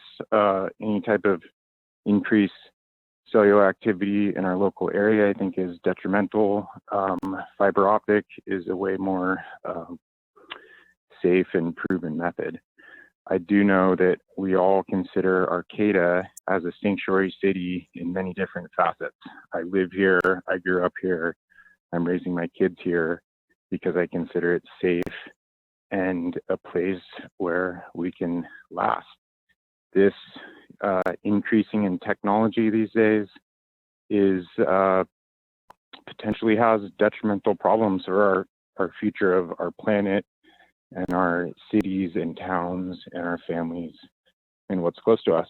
So I'm also surprised that in this meeting there's only 7 public commenters, and that makes me a bit concerned that due to our reality of not being able to meet in person and lack of information sharing or appropriate ways of gathering information, that not enough community members really know about what's going on currently with 5G rollout and all that. So that wants me to encourage the council to table the idea and also have control of any 5G rollout and hopefully eliminate it. But, you know, a little more time before decisions are made and health concerns are addressed and other concerns, aesthetic and all that, before there's a decision made is much encouraged. So thank you all and appreciate your time. Thank you. So further comments from council, please. Yeah, Are there any further public comments first? No, there are no further public comments on this item. Okay, so council members, further comments on this? Yeah, I just want to ask Nancy. So we are not able to ban this in the city, right? I just want to clarify that. That's right.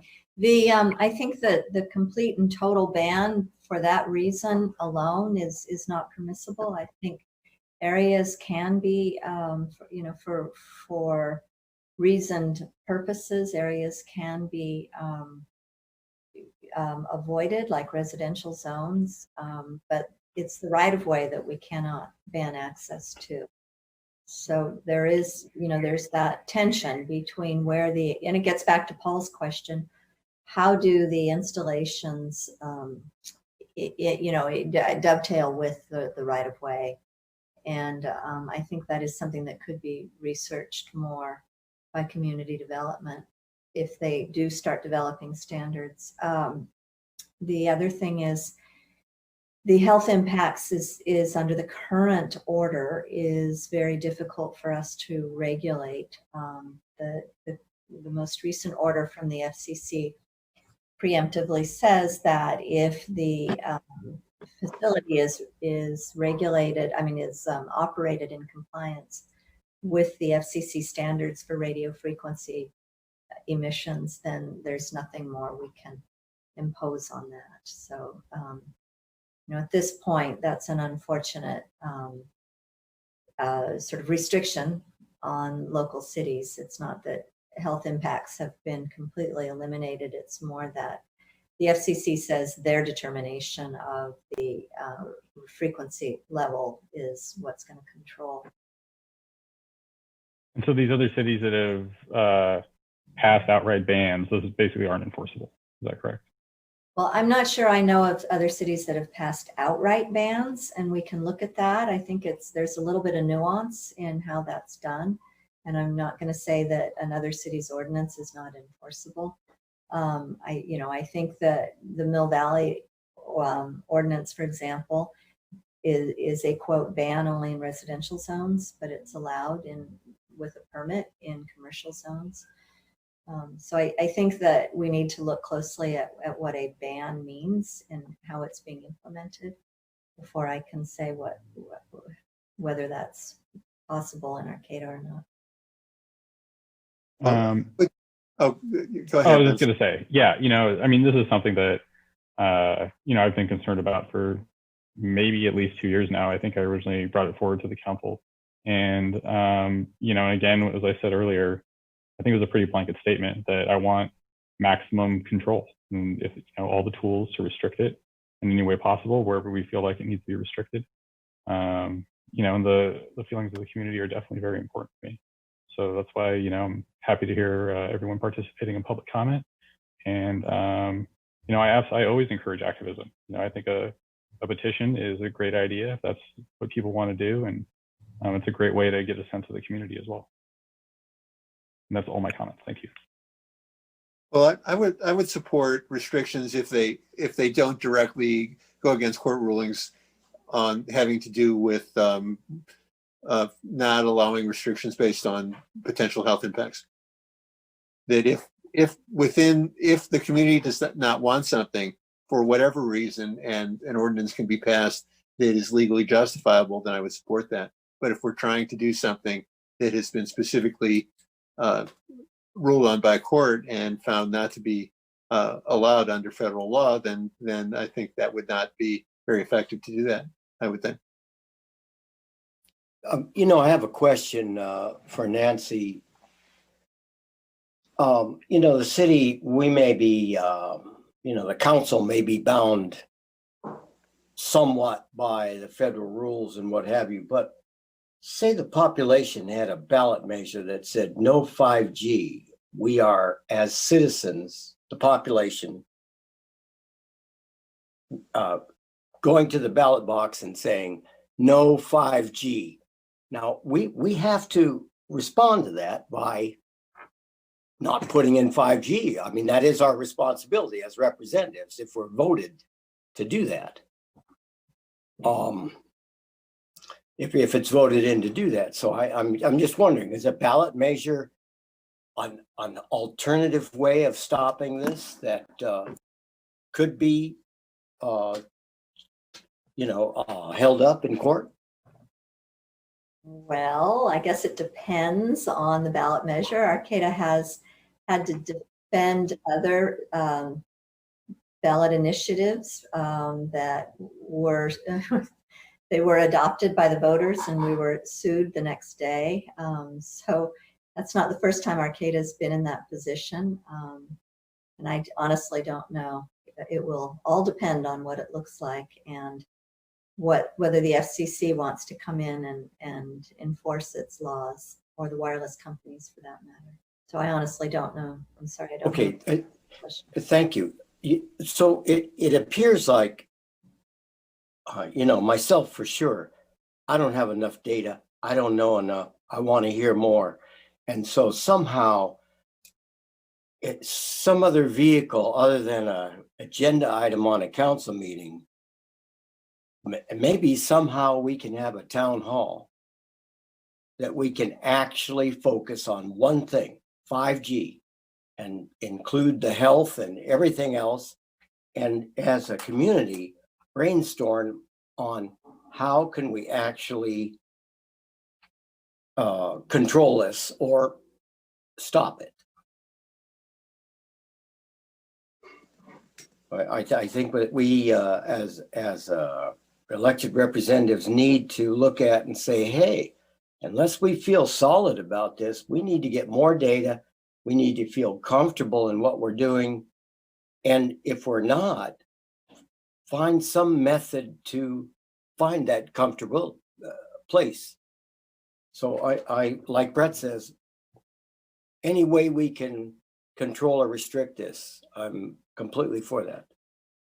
Yeah, and I think kind of like you said yourself earlier, Paul, is once we have stricter restrictions, the strictest restrictions possible, then we have those options later to roll those back or to ease them up. But it's much harder, I think, to increase restrictions.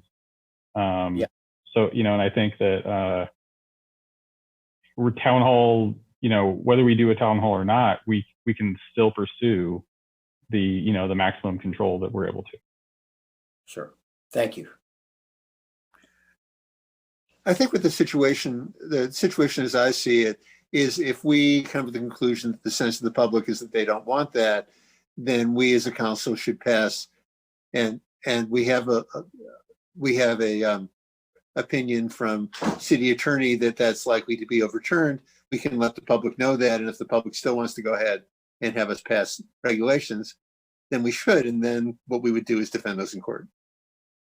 Same thing with ballot measure, that if a ballot measure banned 5G and I were on the council and that ballot measure had been passed, then I would support the city attorney taking it to court and defending it, because that's what the people of Arcata want.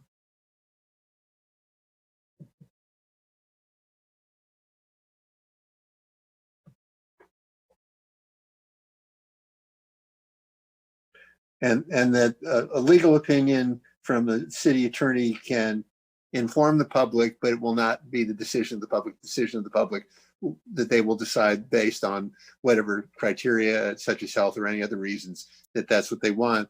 And we, as a city council, should honor that and pass regulations that are wanted by the citizens of Arcata. And then, if necessary, defend them in court if they're challenged by the FCC.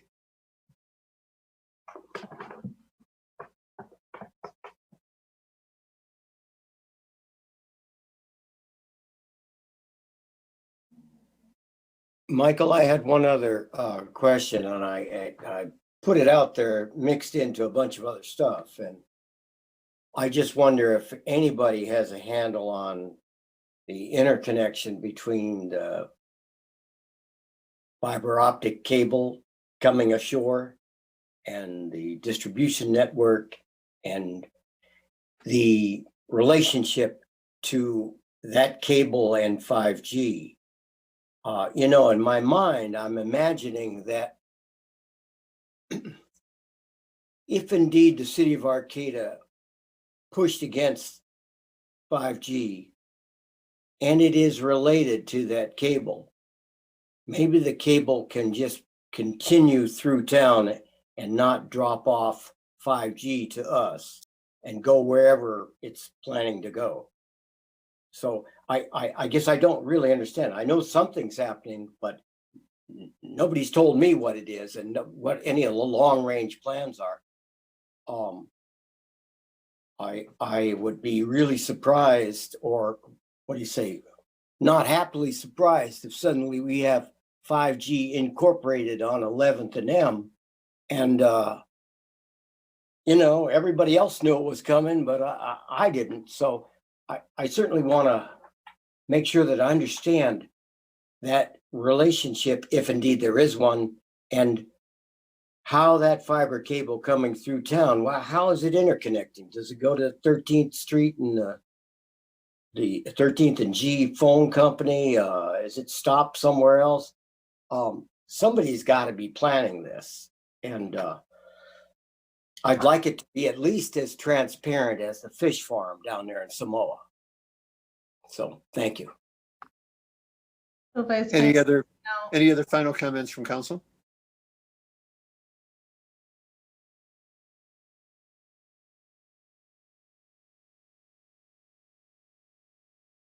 No, I don't have any comments. Did you have something, City Manager Teamer? I was just going to let the Vice Mayor know that is something that we've been researching. It looked like both Nature and David might have things to report, but it might be that we could pull together a little bit more thorough answer to you, because there are multiple applications that, or rumors out there that have been making their way through City Hall that Director Loya and City Engineer Khatri are trying to put together and be able to basically share what that package is. So it is not lost on us. We are asking those same questions. And as soon as we have some clarity, we'll make sure that the council and the community understands the nexus of the projects. Great, thank you. Thanks for answering that. All right. So that is all on this item. Next is item C, financial forecast of the adopted budget for fiscal year 2020-2021. May I have a staff report, please, from City Manager Deemer? Yes, thank you, Mayor. I did just want to say, because this is only our second webinar format of our City Council meeting, that once the public comment period closed, we did have a person after the public comment period closed that raised their hand. It's listed as call-in user 4. I'm sorry that public comment had closed prior to that coming in to us. So I did want to let them know. I apologize. You certainly can email comments and we will get them to the council. The item before you tonight is on our financial forecasting. This is going to be a monthly update to the council.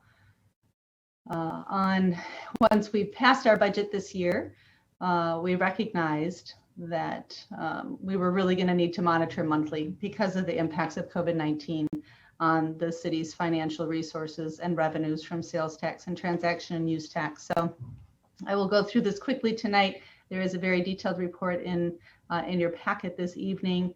But in the month now of September, which really is our data through the end of August, so it's just 2 months of our fiscal year, of concern for us this month is that unemployment continues to be at an all-time high.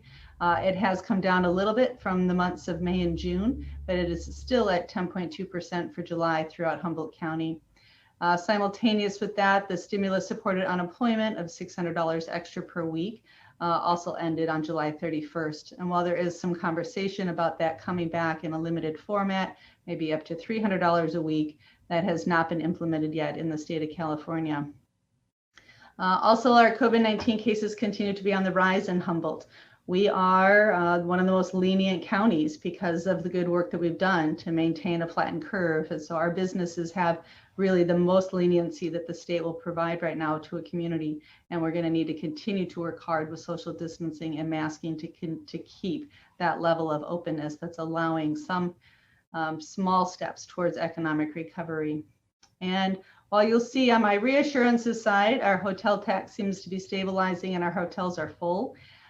We do have a lot of longer term stays associated with fire evacuees and housing, more housing related stays. And if they do go beyond that 30 days, we could see an additional reduction in hotel tax. Certainly we want to be able to provide that housing as necessary right now. We just need to be cognizant of that when we're looking at our budget. But the other reassurance is that our sales tax and TUT, although I will say it is too early to tell what our fiscal year projections, how close we will come in. So far, what we've seen closing out last fiscal year are at or above projections. So I'm going to go through just sort of our 3 major ones, starting with our sales tax. These are tables that you're just going to get real comfortable with over the course of the year. We will be providing you monthly updates. As you'll see, sales tax again is reported quarterly, so you don't see actuals as having come in yet for the 2021 fiscal year. But at our last month review, we were not quite finalized with our fiscal year 19-20 actuals. We did not have all of our revenue in yet for August payments that came in that would have been through June 30th of 2020. So in your packet then tonight is just the final numbers for fiscal year 19-20. Our sales tax came in at 2.5%. As the council will recall, we estimated about 2.7 million in revenues last year. We knew they were going to come in substantially lower when COVID hit. So we did make some estimates. Actually, we reduced expenditures by 19%. And in the end, we will end the fiscal year at only down 7%. A similar trend did this go backwards on me? Sorry, nope, it just didn't move forward. A similar trend on our transaction and use tax. So this is our local sales tax. you'll see that we just had our final numbers come in through June 30th. That brings our total transaction use tax to 2.245 million, which really came in very close. We had expected 2.27 million in our fiscal year budget. We did make cuts down 8% to make sure we were going to end the year balanced, and we only ended up coming in down 1%.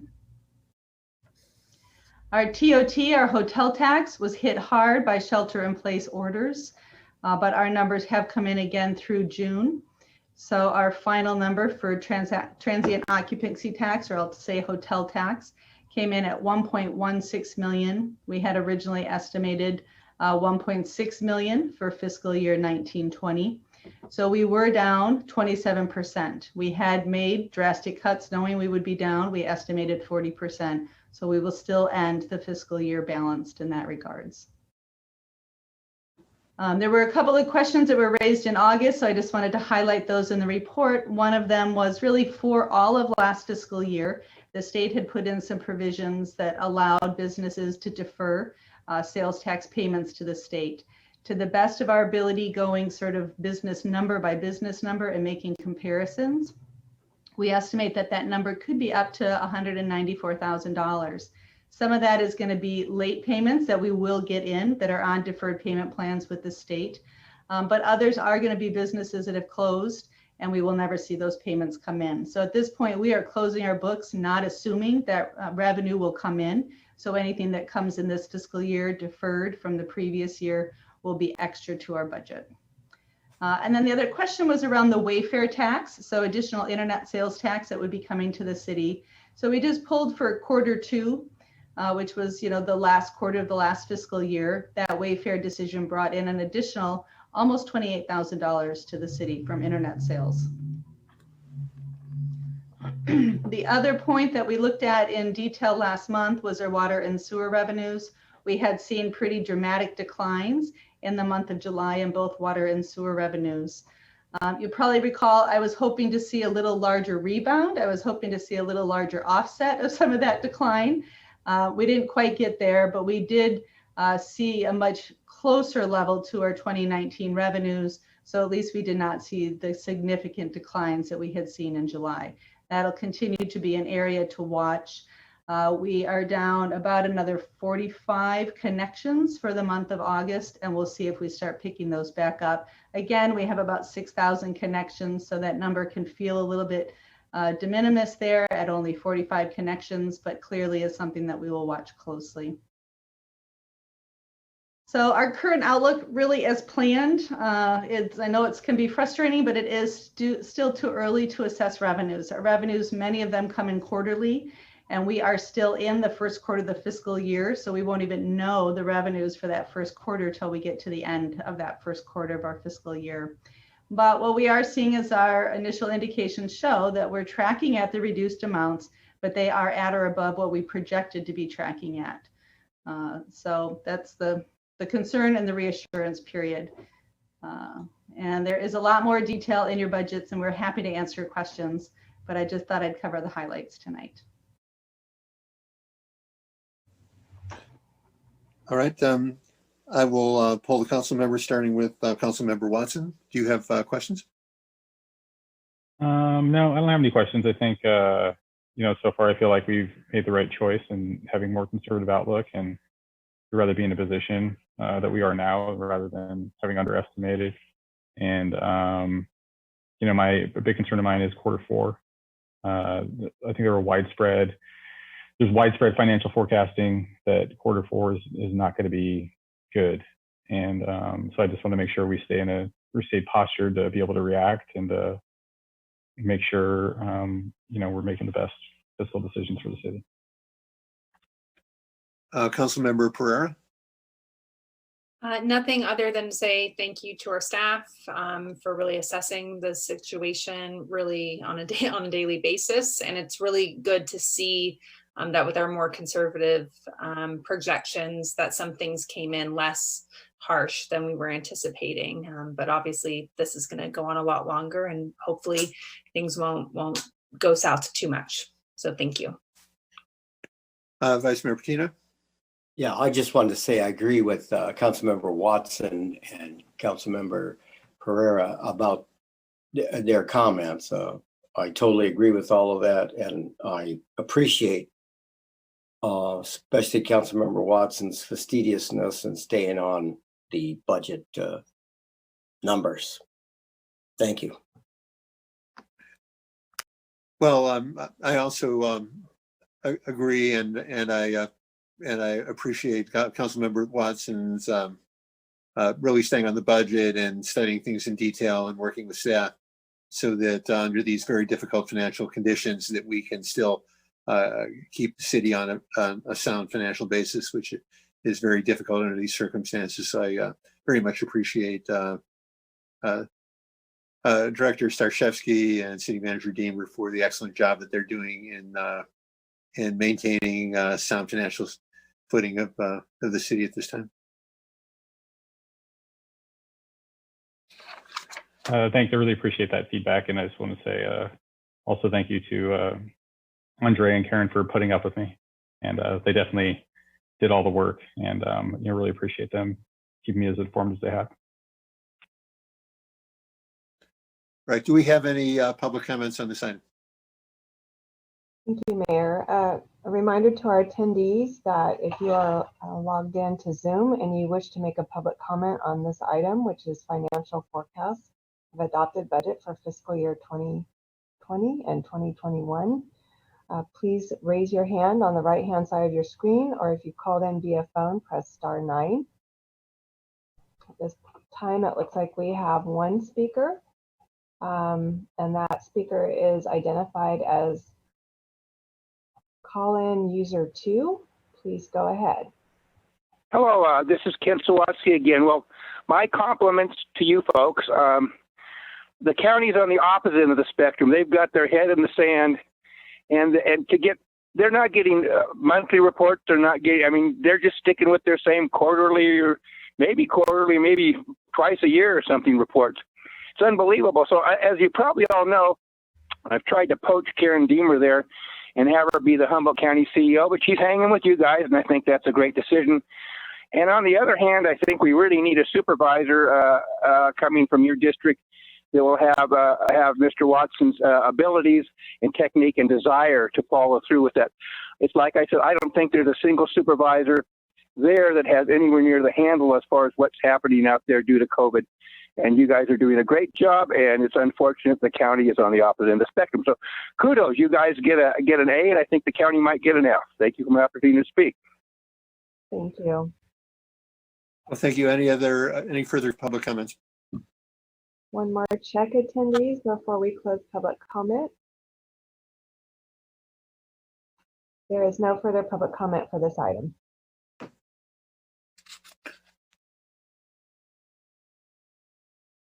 Next is item D, Arcata Police Department's update on police reforms. May I have a staff report, please, from Chief Ahern? Yes, hi, good evening, Mayor and City Council, city staff. It's an honor to be here and to provide you a monthly update. Really, the storyline is continued progress, for us as a police department.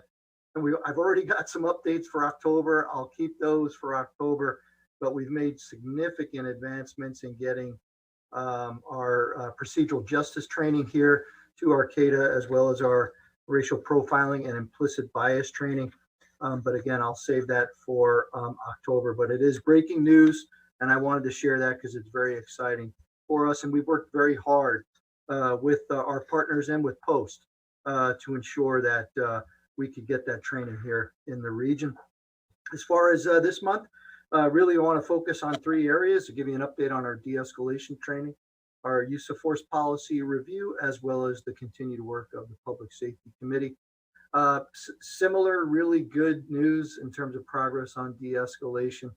As a police department, I decided to detach a patrol sergeant and put them in charge of bringing that training right here to Arcata. So we've in fact have done that. We got some assistance from the Eureka Police Department. I want to thank Chief Watson for his integrating communications, assessment, and tactics train the trainer course as well as post. They've been tremendous support for us and our training needs. So we actually developed a 2-part training program. All of that is outlined in the staff report. That's basically a 6 to 8 hour communications and tactics training, as well as a 4-hour de-escalation training, 2 hours in the classroom, followed by 2 hours on the mobile options simulator. It gives all of our sworn staff an opportunity to do the classroom training on theory and then to apply that theory and those principles in an interactive setting. I want to just key in on 2 things, what this training is really focused in on. Number 1 is people in crisis, and also really taking a close look as police officers is what can we be doing differently than what we've done in the past. And I know that's what you and the Public Safety Committee and our community members are all asking for.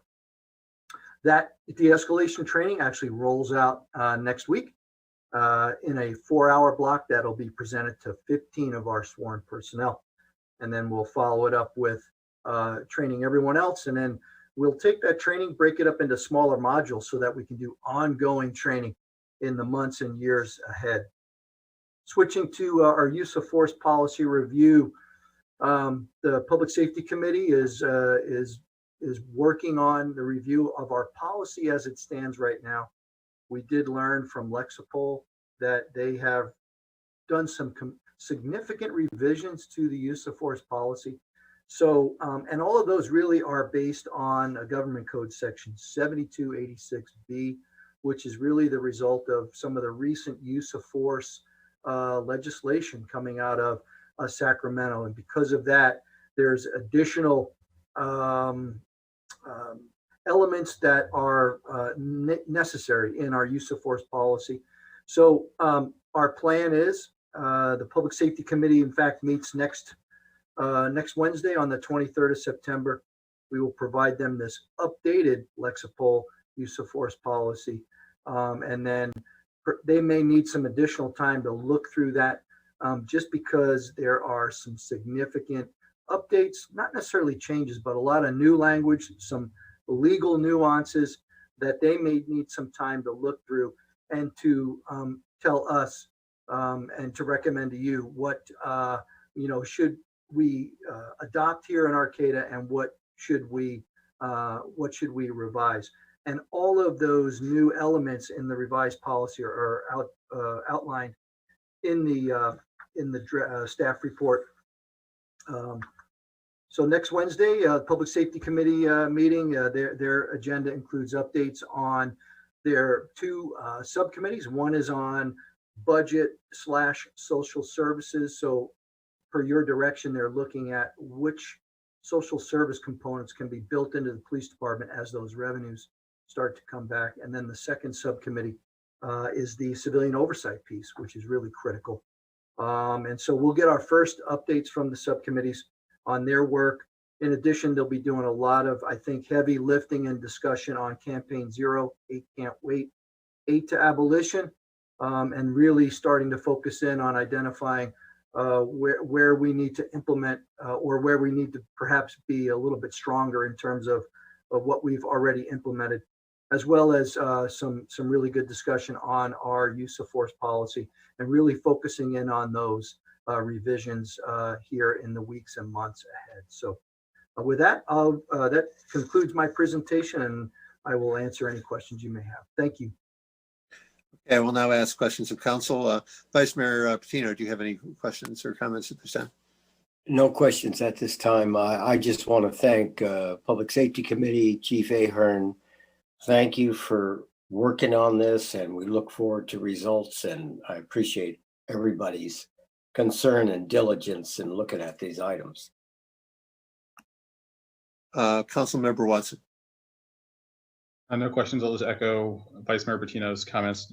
Big thank you to the chief and to the Public Safety Committee. Thank you. Councilmember Pereira. Nothing to add. Thank you all. Thank you all.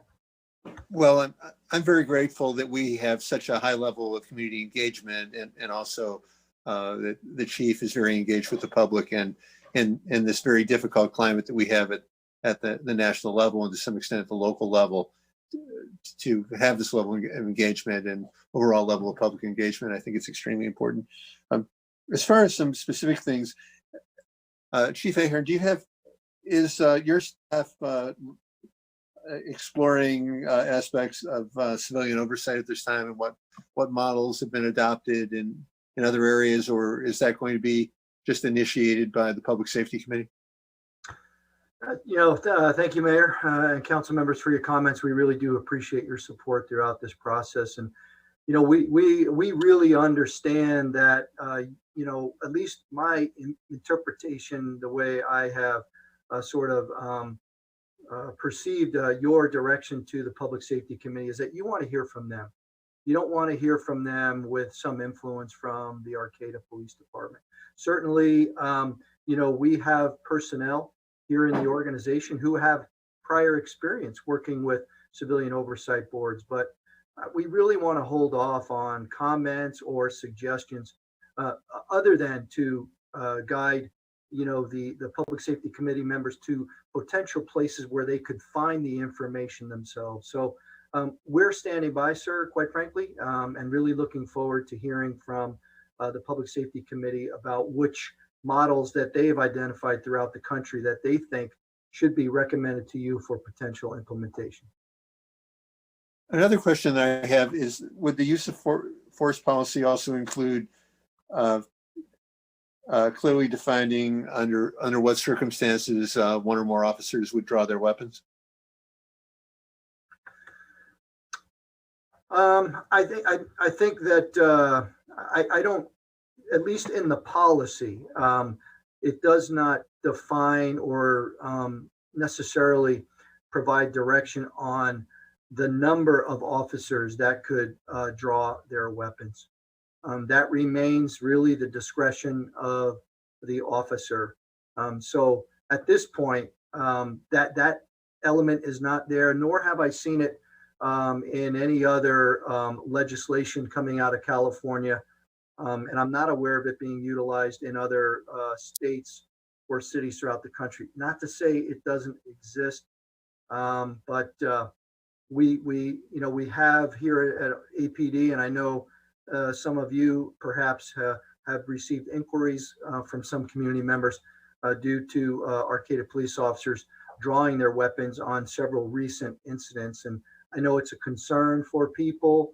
And we do have a plan to provide some messaging that at least tries to provide some insight into the reasons why we are drawing our weapons, and really my obligation to ensure that the officers have every confidence to survive, and understanding that even subtle changes on use of force policies, what we're seeing that it's just moving throughout the country right now is it's no longer the officer needs to go home, it's everybody in the interaction needs to go home. So not to say that there won't be direction during in the future regarding the number of officers, but in patrol especially, not in a tactical SWAT situation, but in patrol. Right now, it really is it's the discretion of the officers on scene. Right. Do we have any public comments on this item at this time? We are not showing any public comments, but I will just give a reminder to attendees that are in the Zoom webinar that if you do wish to provide public comment on this particular item, Arcata Police Department's update on police reforms, please use the raise your hand function, or if you're on the phone, press *9 now. We do not have any public comment on this item. Right. Do we have any final comments from council at this time?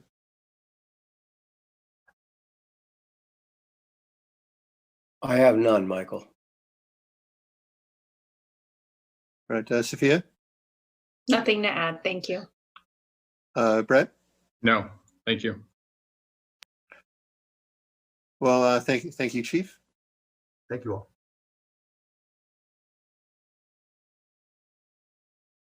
Next is new business. Consider endorsing Measure F, Arcata Fire Protection District Special Tax. The Arcata Fire District has proposed a special tax to fund fire protection services throughout their district. It includes all of Arcata on the November ballot. The proposed tax would generate $2.2 million annually and would sunset in 10 years. City Council endorsed their measure unanimously in March. The March ballot measure did not pass here in Arcata. Did pass in Arcata, but did not pass throughout the whole district. So they are returning to the ballot again in November. Before I ask for a motion to endorse, do the city council members have any questions or comments, starting with Vice Mayor Patino?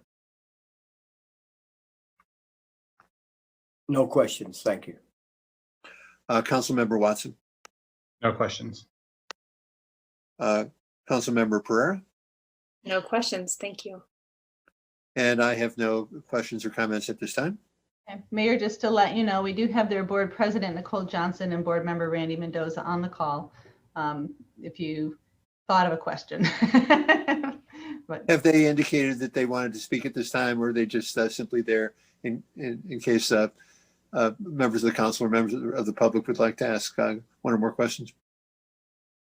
the agreement with the chief was that they would just be available to answer questions for you. So I'm not going to put them on the spot, but if one of them wanted to raise your hand, I could allow that. Do we have any members from the public who would like to comment on this item? We do have at least one, and for the rest of the attendees, just a reminder that if you do wish to provide a public comment on this item, potential endorsement of Arcata Fire District's Measure F, please use the raise your hand function or press *9 if you're on the phone. And our first caller, you will have 3 minutes to speak, is user 2, which I think is at Kent, right? Hello, this is Kent Sawatsky. I did wish to call in. We had a little problem with the Taxpayers League when we had an argument against Measure F, and we did make a mistake. We sent in a draft, so I wish to correct that at this time on our argument against Measure F. It stated 95% of the AFD calls are medical assistance do not require a full engine company. Well, this draft didn't get the correction thing. Is actually 5% of the AFD calls are not fire calls and do not require a full engine company. There's been all kinds of assertions made out there as far as the inaccuracies of our figures. That one was inaccurate, first to admit it. The rest of them I will stand on as far as I think they're founded in fact. The biggest concern I have, and I was looking at the measure I'm looking at right now, and it's basically, it has the full text and it says special tax rate. It has a chart there, and it says total annual charge. And I did have a problem with it listing single family residence 118 per year, and that will be the total annual charge of this portion of the tax. But it's not the total annual charge of what the people will be paying. So the total annual charge, instead of 118 there, would actually be 206. Nobody's disputed that. It actually, instead of being 90 for a mobile home, would be 171. So I felt that was misleading, and I'm not going to use any other derogatory term. There seems to be a lot of them thrown at the Taxpayers League, and I'm speaking as the executive director on this topic. We've done a lot we could to work with the district to try and find a tax we could support. We cannot, and we will stand with all of the rest of the comments that we've made in the arguments against this measure and the rebuttal to their arguments in favor. Of course, I understand you endorsed it before. You'll probably endorse it again. It sure would be nice if some of the rhetoric that was coming out of what we refer to, I guess you call it the Mad River Union or the Mad River Rag or whatever, but there seems to be full page editorials and full page things going. I'm not going to be sending anything into them. I think we'll stand on our facts, and we are here basically, as we stated, to let the people be informed as far as what this will actually be costing them for the total tax, not just this portion of the tax. And we stand again with what our comment was: the New Humboldt County Taxpayer League, HCTL, believes that those who can least afford a tax or assessment should not be burdened. And in other words, if you look at the single family thing, if you have a single family residence there and you're paying have a $5 million house, you're paying the same as somebody who has a $150,000 house. So we kind of feel that this should be apportioned differently. We recommend this be a sales tax for those who can afford to buy a really big truck or a TV or something like that, pay the tax, but those living in a mobile home who barely are scraping by, and, you know, barely pay for the food for their cats or dogs, don't have to pay it. So thank you for my opportunity, and I'm sure you'll make your own decision, but that's input from the Humboldt County Taxpayers League. Thank you. Right, any further comments from council or a motion from council? I'll make a motion to endorse Measure F. Second. Right, we have a motion and a second, Vice Mayor Patino.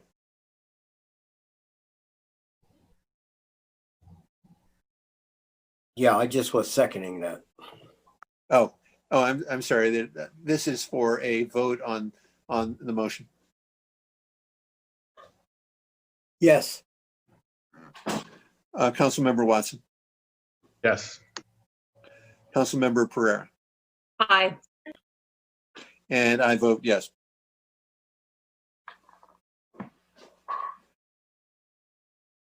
All right, next is oral and written communications. This time is provided for people to address the council on matters not on the agenda. Please raise your hand if you are on the Zoom webinar, or press *9 now if you are on a phone line and you would like to make a public comment. Speakers are limited to 2 minutes.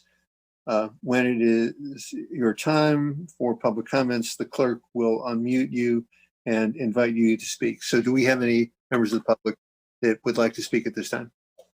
Yes, at this time we have one, and that is call in Kent again. Well, I'm persistent here, and thank you for your listening to public comment. It's always a pleasure to comment in Arcata. I don't know if you're aware of some of the major cannabis-related permits that are going on in our watershed up in Maple Creek. One was basically passed barely by the Planning Commission for 2 acres with diesel power, possibly going to be converted to solar. We're still hard to tell. And then there's other ones up there that are ranging in the neighborhood of 8 acres proposed. So I just wanted you to be aware, it's our watershed. I always have concerns. As you see, we have a bloom now going on in the Mad River. And a lot of us feel that, in fact, I spoke with John Ford today, and they will be doing some ground searching to see if the water is being sucked out of the tributaries, if the nutrients that are coming into the river are causing this. And I'm looking forward to working with the county. I'm also not in favor of these large grows in Maple Creek. It's one of the few places where we have nature. And so most likely by tomorrow or the next time, there will be appeal of that particular permit. And I really hope that all of you pay attention to this fantastic place named Maple Creek, that we don't want to have nothing but covered in these big pieces of plastic, which I don't think they do too well. You're always against plastic, but those things don't do well. So thank you for the opportunity to speak on this topic today. Thank you. Thank you. Do we have any other public comments? Checking one last time with attendees before we close oral and written communications public comment. There is no more public comment for this item. Next is council and staff reports. All reports shall be specifically limited to city business and shall not request or lead to action by the council at this meeting. We have item A, report of the compliance settlement agreement with Redwood Curtain Brewery.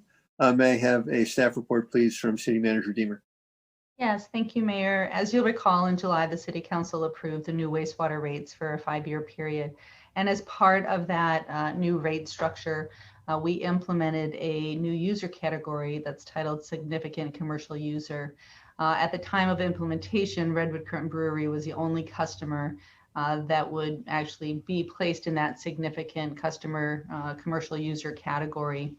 And in meeting the classifications of the characteristics of that classification, the Redwood Curtain did a protest to our rate hearings and then came before, met with the city and asked for a period of settlement to come into compliance with the city's new standard. So through a settlement process and working with the council, we did end up entering into a settlement compliance agreement with Redwood Current Brewery to defer that specific rate increase to that business until July 1st of 2022.